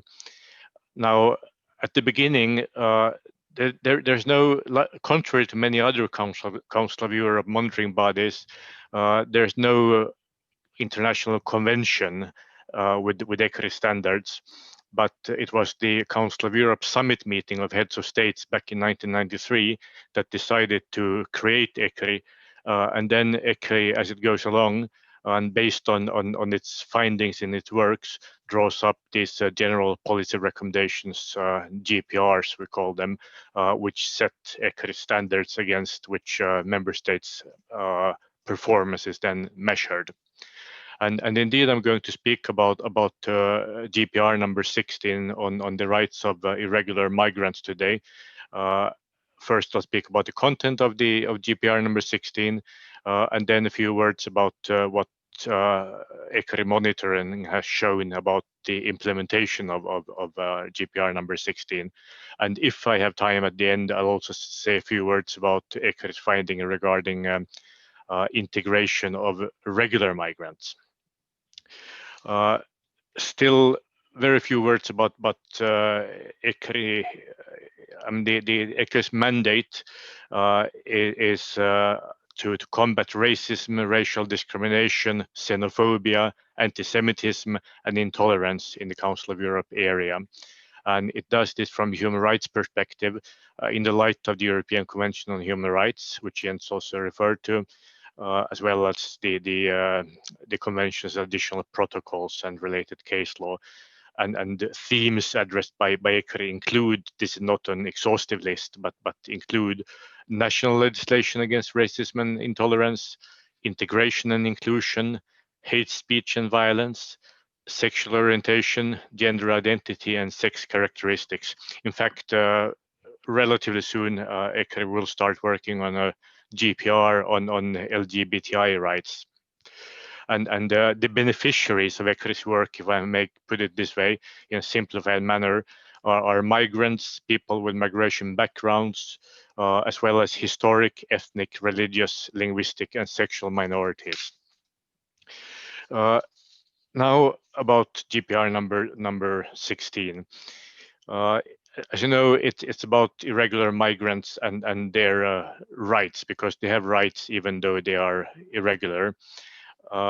GPR number 16 lists some of these rights which concern mainly the right to education, healthcare, housing, social security and assistance, as well as labor protection and justice. Jens already drew some parallels between ECRI's GPR number 16 and the Global Compact on Migration, and I also note that the Global Compact in its point 15 on human rights in the preamble reflects the same principle, that is that irregular migrants, along regular ones of course, should be able to enjoy respect and fulfillment of their human rights. I also note that ECRI's GPR number 16 was adopted in March 2016, and the Global Compact was adopted in December 2018 in Marrakesh. So to be a bit sneaky, I would like to think that perhaps ECRI's GPR provided one of the sort of inspiring and contributing sources of inspiration for the UN to adopt the compact.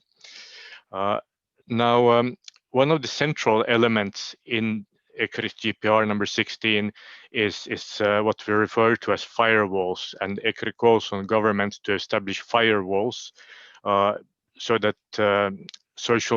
providers of social services, such as schools and hospitals, can accept irregular migrants, provide services to irregular migrants without informing immigration enforcement authorities. In other words, schools should be able to accept and teach children of irregular migrants, and hospitals should be able to give medical care to irregular migrants without the school staff or the hospital staff tipping off the immigration authorities that the irregular migrants would then end up being deported. This is the basic concept of the firewalls. I note that exactly the same principle about irregular migrants' access to basic human rights and essential services such as healthcare is also enshrined in the Global Compact on Migration, which states that cooperation between service providers such as hospitals and schools and immigration authorities should not exacerbate the vulnerabilities of irregular migrants by compromising their access to such services. What ECRI's GPR number 16 does not deal with is irregular migrants' access to the labor market, their possible regularization, or indeed compulsion. These are things that GPR does not cover. That said, ECRI has in its country reports welcomed and even supported some schemes for regularization of irregular migrants who have been residing for many years in the countries concerned. Now, looking a bit more in detail at GPR 16 and the rights of irregular migrants, we see that I already mentioned that irregular migrant children should have access to preschool, primary school, and secondary education on the same terms as nationals of the state in question. All such children with an irregular migration status must get school certificates indicating the level of education obtained. Then when we speak about healthcare, all irregular migrants should have access to not only emergency healthcare, but also other kinds of necessary healthcare without fearing being exposed to immigration authorities. And these health services should include all pediatric care, including vaccinations, and all healthcare related to pregnancies. As regards housing, renting accommodation to irregular migrants must not be criminalized.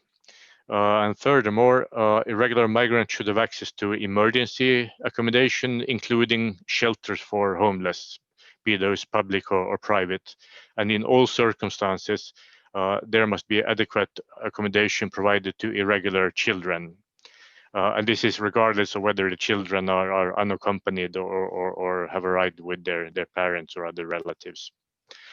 As regards labor protection, and still according to GPR number 16, employed irregular migrants must enjoy the same labor protection as nationals, regular nationals, and they should have a real possibility of launching complaints in case there are breaches of labor laws.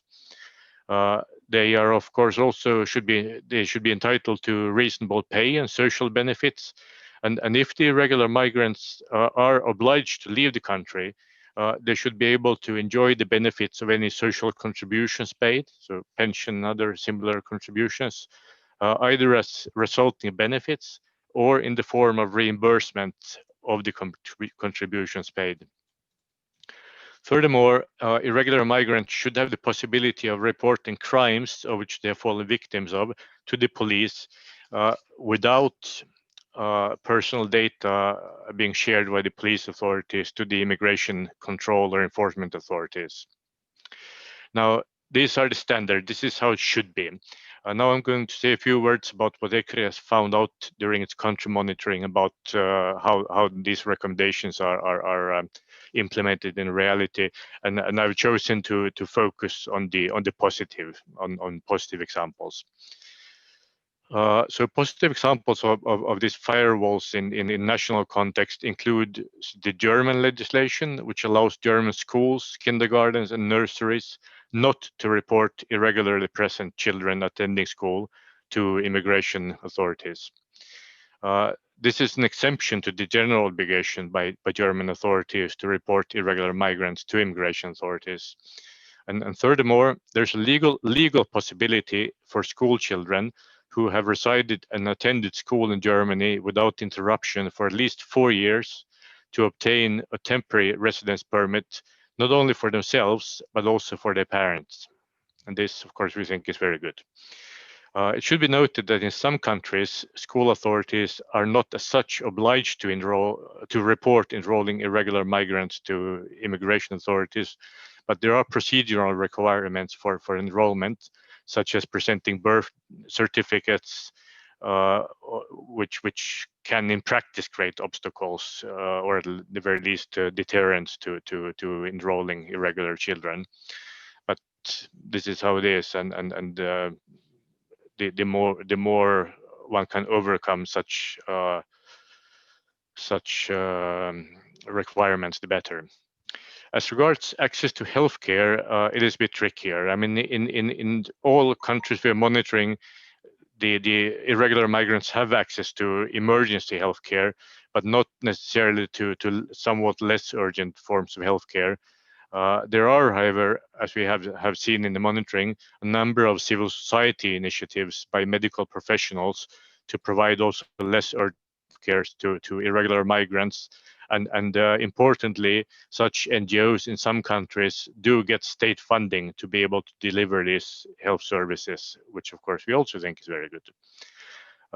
Now we know that regrettably there are unscrupulous employers in all countries probably, who try to exploit irregular migrants by paying them less than minimum wages or eventually not paying them at all. Fortunately, many European countries' legislations allow even irregular migrants to claim back unpaid wages in civil courts. And an example of this is Austria. Furthermore, in many countries, trade unions support irregular migrants in seeking such remedies. And in Switzerland, for example, all employees are entitled to insurance against disability or invalidity, regardless of resident status. So this insurance also covers irregular migrants. It is noteworthy. Yes. Applying the principle of equality, I would also like to remind you that the time is almost up for your presentation. Okay. I'm almost done. It also is also noteworthy that in the monitoring work, ICRI has realized that in some instances, irregular migrants would not even need to remain irregular under existing legislation.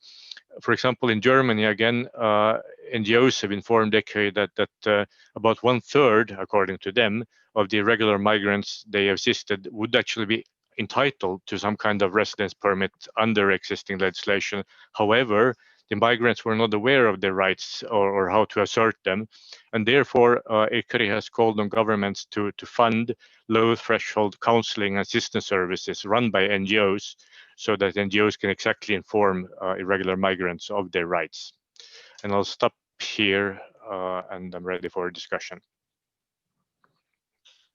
Thank you so much for your presentation. I found it interesting that despite the fact that the European Union has covered almost all aspects of migration and asylum in its legislation to some degree, that the status of irregular migrants is one of the gaps of the returns directive. In the return directive, there's only a rather vague and soft law type reference to standards that should be observed towards irregular migrants. That could be one of the ways how the European Union could better live up to the objectives of the Global Compact and the recommendations by ICRI.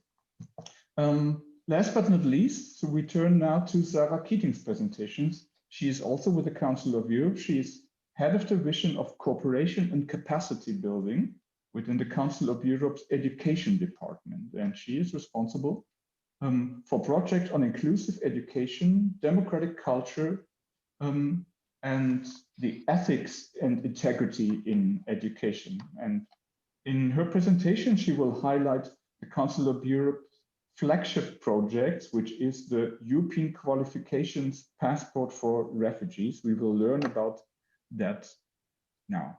Sarah, please go ahead. Thank you very much, Jürgen. And just to say, it's really a pleasure to join all of you here. Now, as you mentioned, the Council of Europe's education program has been working to preserve non-discrimination of refugees in a very specific area, the recognition of refugee qualifications, even when these qualifications cannot be adequately documented. Now let's think about it for a moment. When a refugee leaves her home country, will she be able to bring her diploma with her while fleeing a country in conflict? Some refugees were able to take their university diplomas with them, but many couldn't. But losing your diplomas doesn't mean you've lost your qualifications. So the sooner the refugees can use these skills for which they were qualified, the better. Otherwise, they'll eventually lose them along with their motivation. And recognition is also good for the host societies. The quicker refugees can put their competencies to work or continue their studies, the better they'll integrate into their new communities. And this was mentioned also yesterday. And this is how the European Qualifications Passport for Refugees, or as we call it, the EQPR, we like acronyms, came into being. We wanted to create a specific instrument to recognize qualifications of refugees without full documentation, so that they could continue their studies or find a job relevant to their qualifications. So a bit of a history. We started 3 years ago with partners from Greece, Norway, Italy, the UK, and the UNHCR. And we had some underlining principles before we started. One is that the assessment of the refugees' qualifications had to be credible. This is especially true as the EQPR would cater for refugees who didn't have the required documentation for standard procedures and recognition. And the second principle was once a refugee received the EQPR, they should be able to use it in other countries and not have to start all over again. And then thirdly, we wanted to start from a solid legal basis. And actually the legal basis was probably the most straightforward part of setting up the EQPR. I listened with great interest Elspeth's reflections on legally and politically binding instruments. And in this particular case, the EQPR is based on a binding convention, the Lisbon Recognition Convention, which is an international convention of the Council of Europe developed together with UNESCO. It is the main legal agreement on credential evaluations in Europe. The Lisbon Recognition Convention was adopted in 1997 and entered into force 2 years later. It's actually one of the most successful Council of Europe conventions in terms of ratifications. It's been ratified by 48 cultural convention states, as well as some non-member states, such as Australia, Canada, Israel, and the Holy See. There are 54 countries in total. And specifically for this forum, within this convention, there is a specific provision on recognition of refugee qualifications. It's Article 7. Now, you'll just note that from the year the convention was adopted in 1997, it was just after the conflicts in ex-Yugoslavia, after which there was a large flow of refugees, especially from Bosnia and Herzegovina. So the drafters of the convention reflected this situation, and of course, they anticipated future situations like this in the future, and they put it in Article 7. Now there is a convention monitoring committee, and the latest reports indicated that 22 out of the 54 countries that have ratified the convention can actually document national level procedures for the recognition of undocumented qualifications held by a refugee.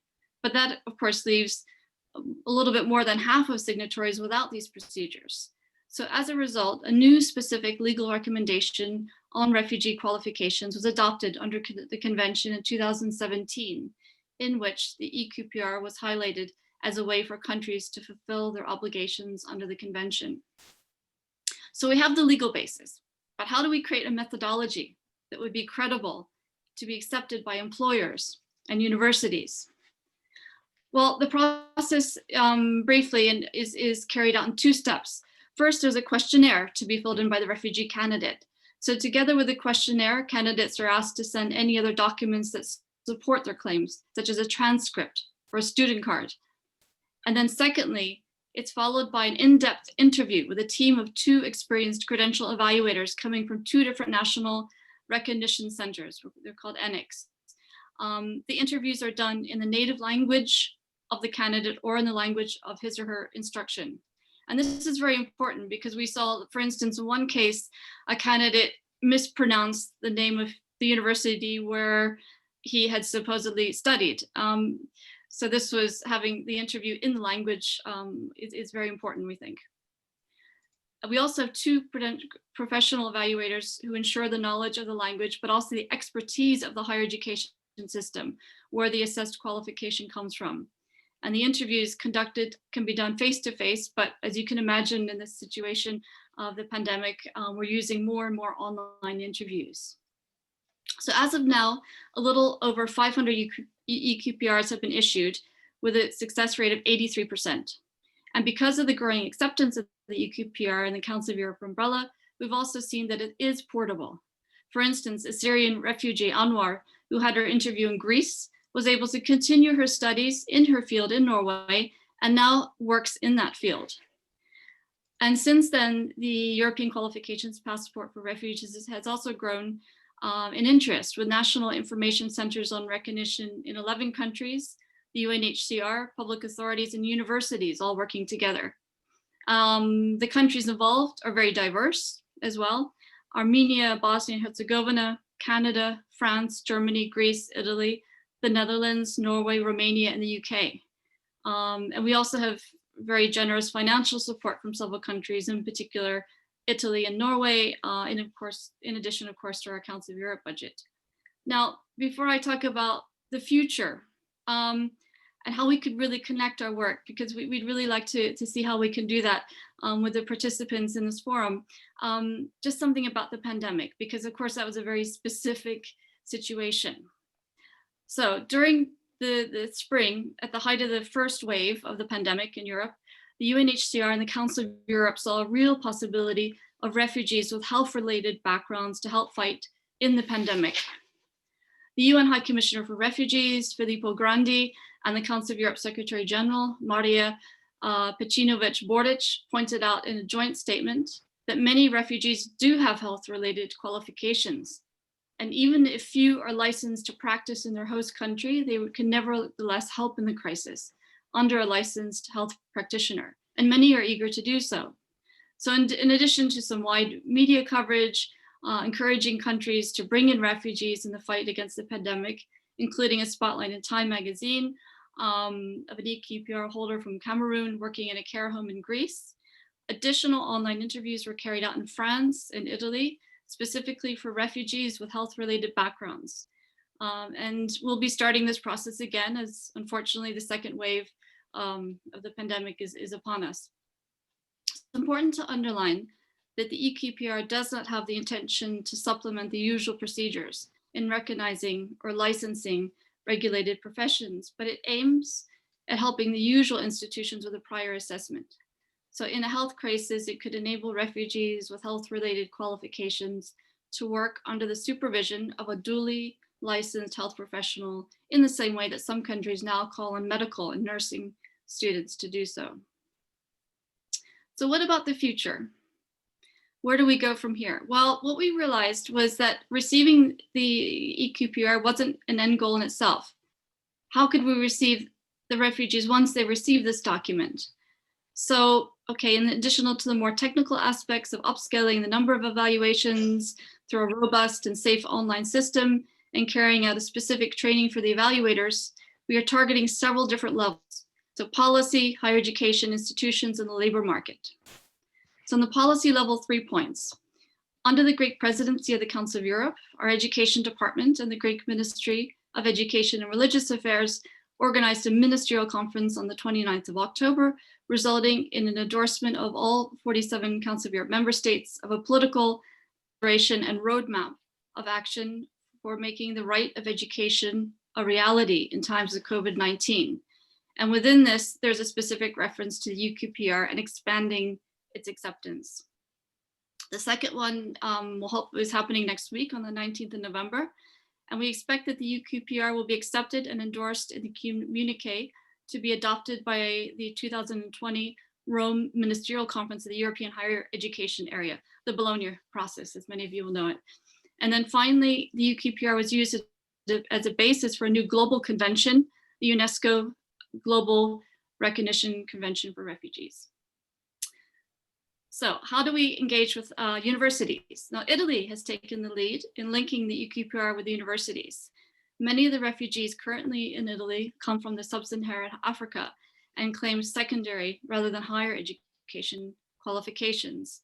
And through the Italian Rectors Conference and specific arrangements with universities, such as the University of Sassari, refugee UQPR holders are evaluated and can be accepted directly into universities.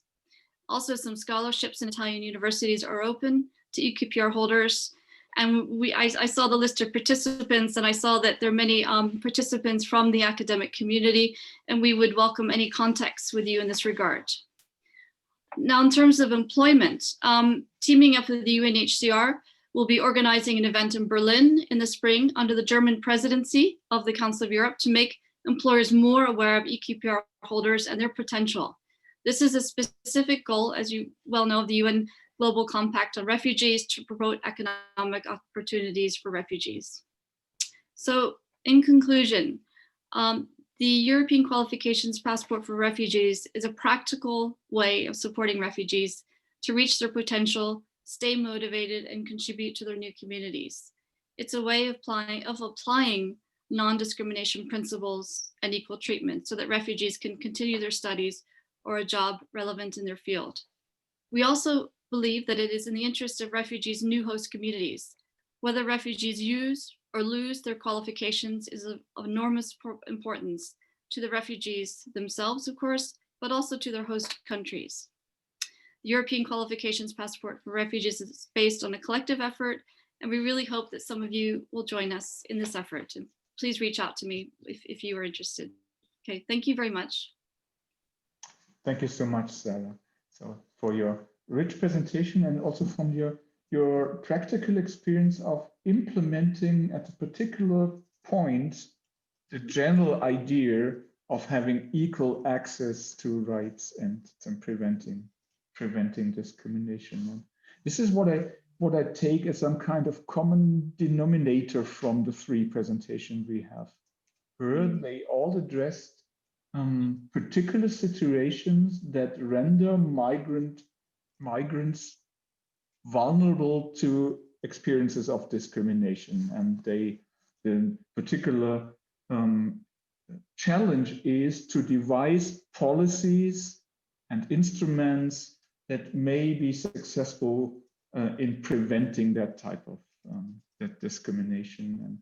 And there's in respect of Adriano's presentation, that is the situation of the border control or being subjected to registration and data processing procedure. This triggers certain inherent risk of discrimination in respect of much the situation of being an irregular migrant inherently increases the risk of being subjected to discrimination, and in regard of the experiences of refugees, the inherent risk that their qualifications will not be respected and they will be unable to document them. So thank you very much all for this presentation. We have a couple of minutes left in this panel to discuss questions or hear views from the audience so far. So you can transform from audience to speaker. But so far, I have not seen any particular voice in the chat. Feel free to make a contribution.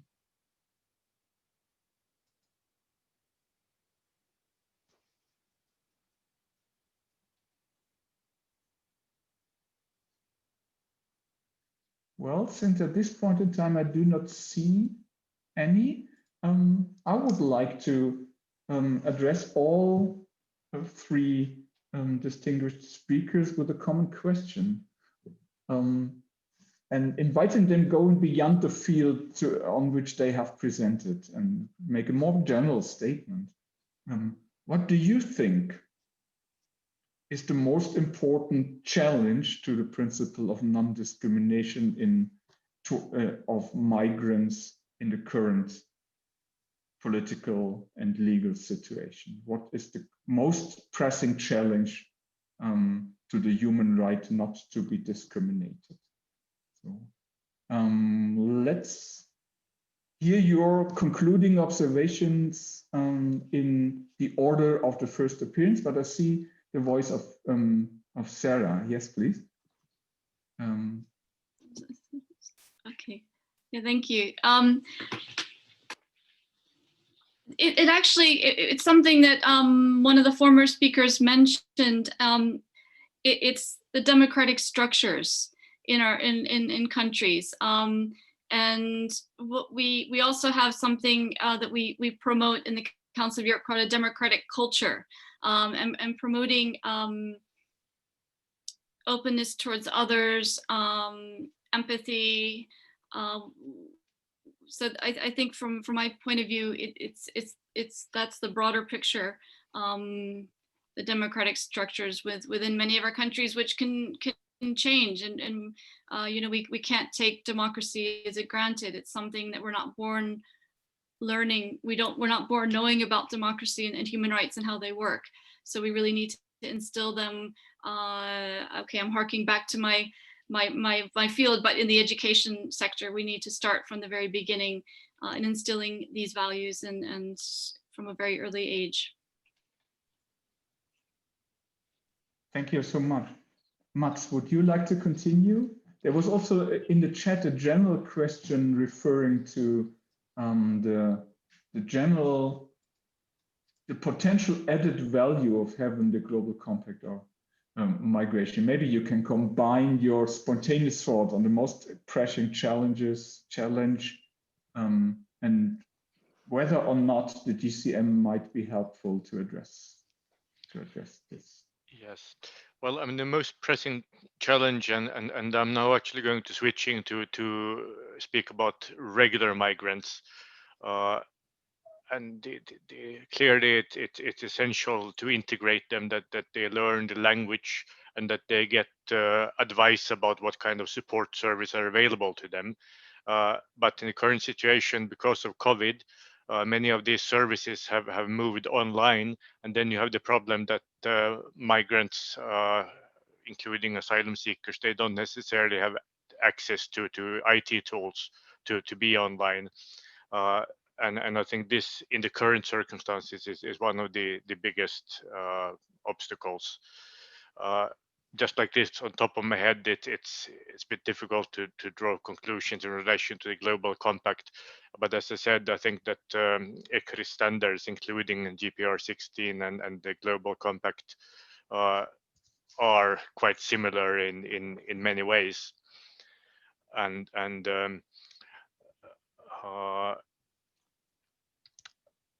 I ended my presentation earlier by saying that ECRI advocates government funding low threshold services run by NGOs, where NGOs advise irregular migrants about what kind of services are available and what rights they have, even more importantly.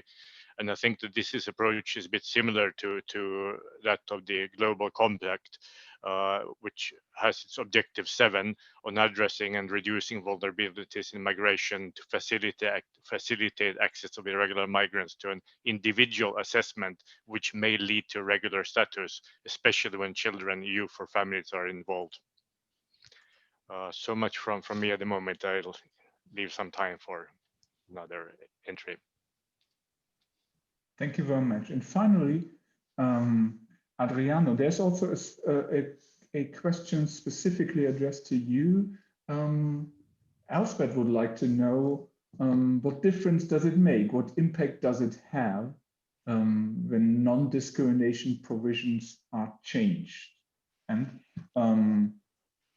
obviously also your thoughts on the most pressing challenge in terms.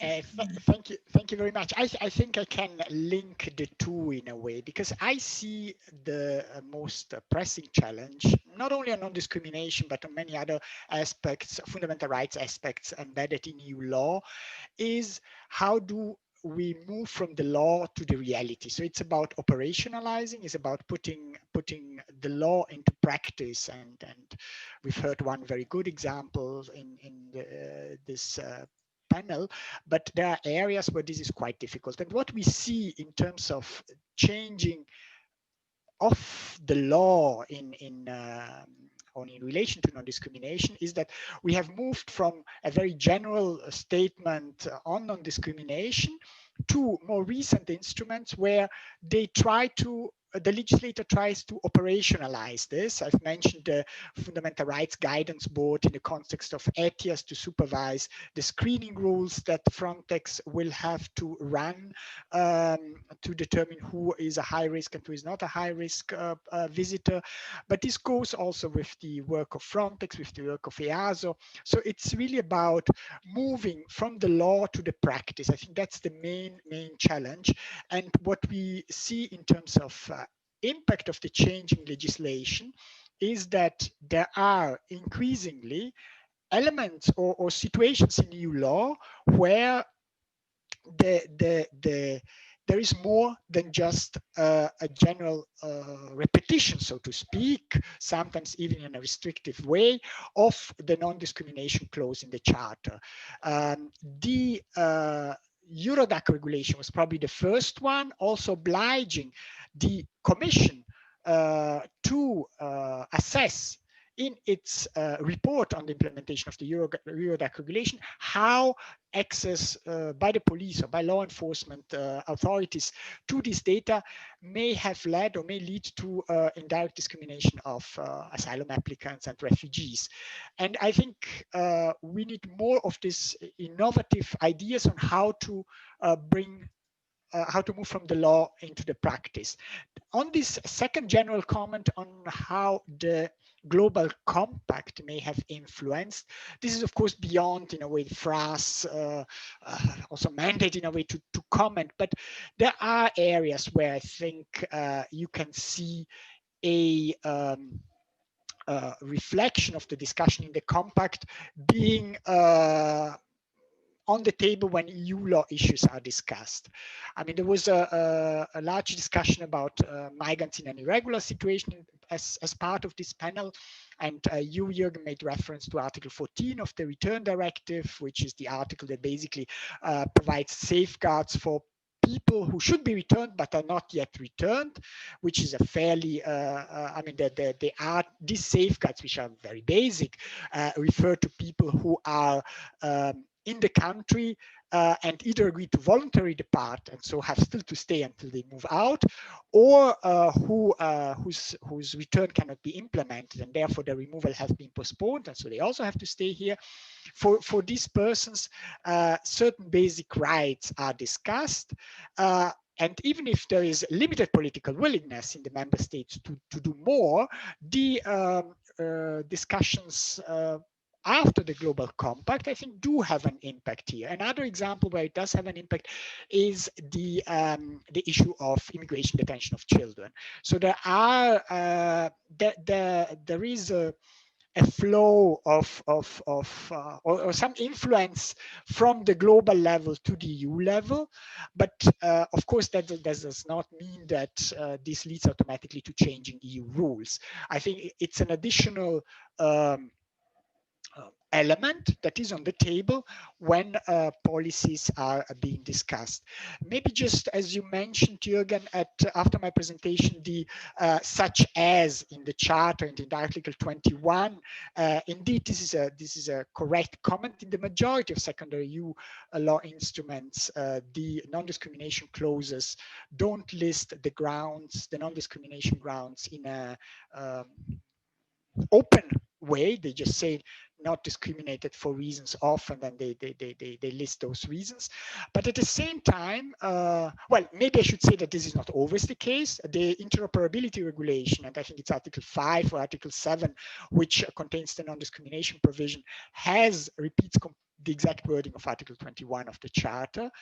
But also those pieces of EU law that do not use the such as, they have also general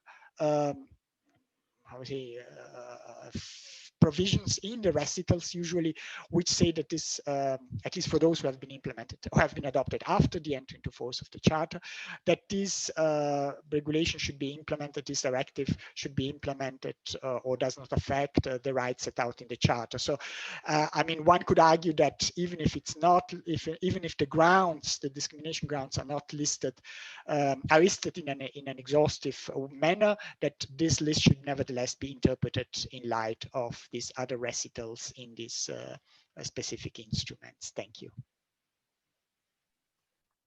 Thank you so much for addressing this specific and also the more general question. My warm thanks goes to all the three presenters.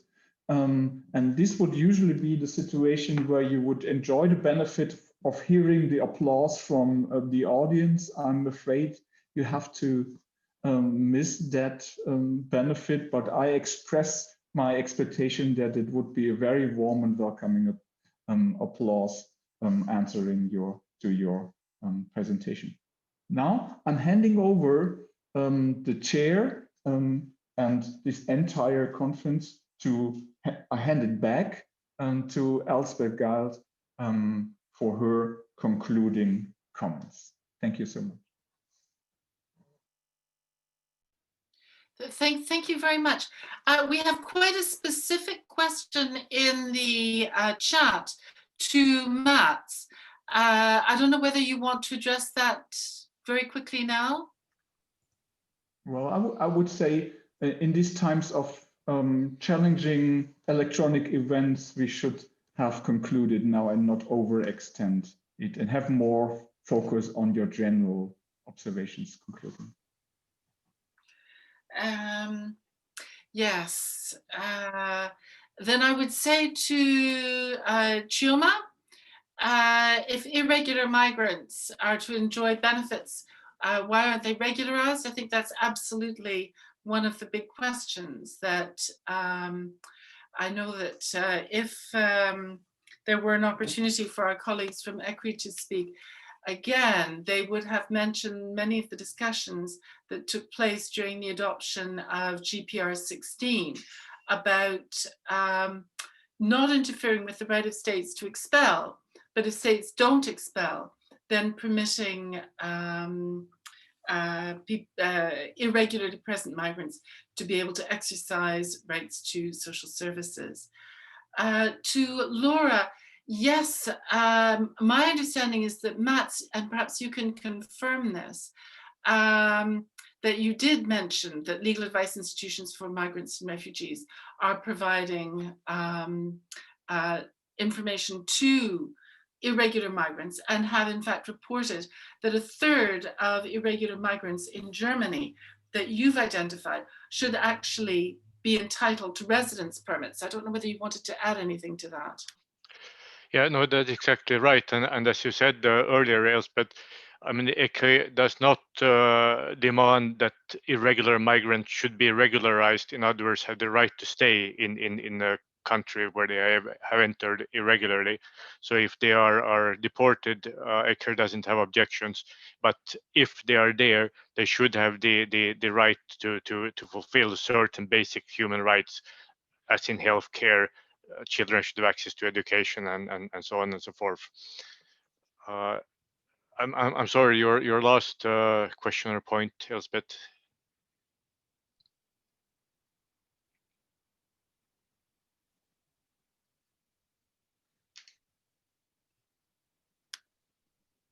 Yes, I think we've lost part of what you were saying, Mats. Can you hear me? I can hear you. Can you hear me? Yeah, that's fine. Okay. Yes, I know that we are now at the end of this conference and we're supposed to be finishing in 5 minutes. But I think that the positive examples which both Sarah and Mats and Adriano have given us in this particular session are terribly important to encouraging those who think that correct implementation of the Marrakesh Compact in respect of the protections of migrants are in fact an important consideration, that indeed there are institutions in all member states, in parts of government, which are actively working towards implementing those obligations.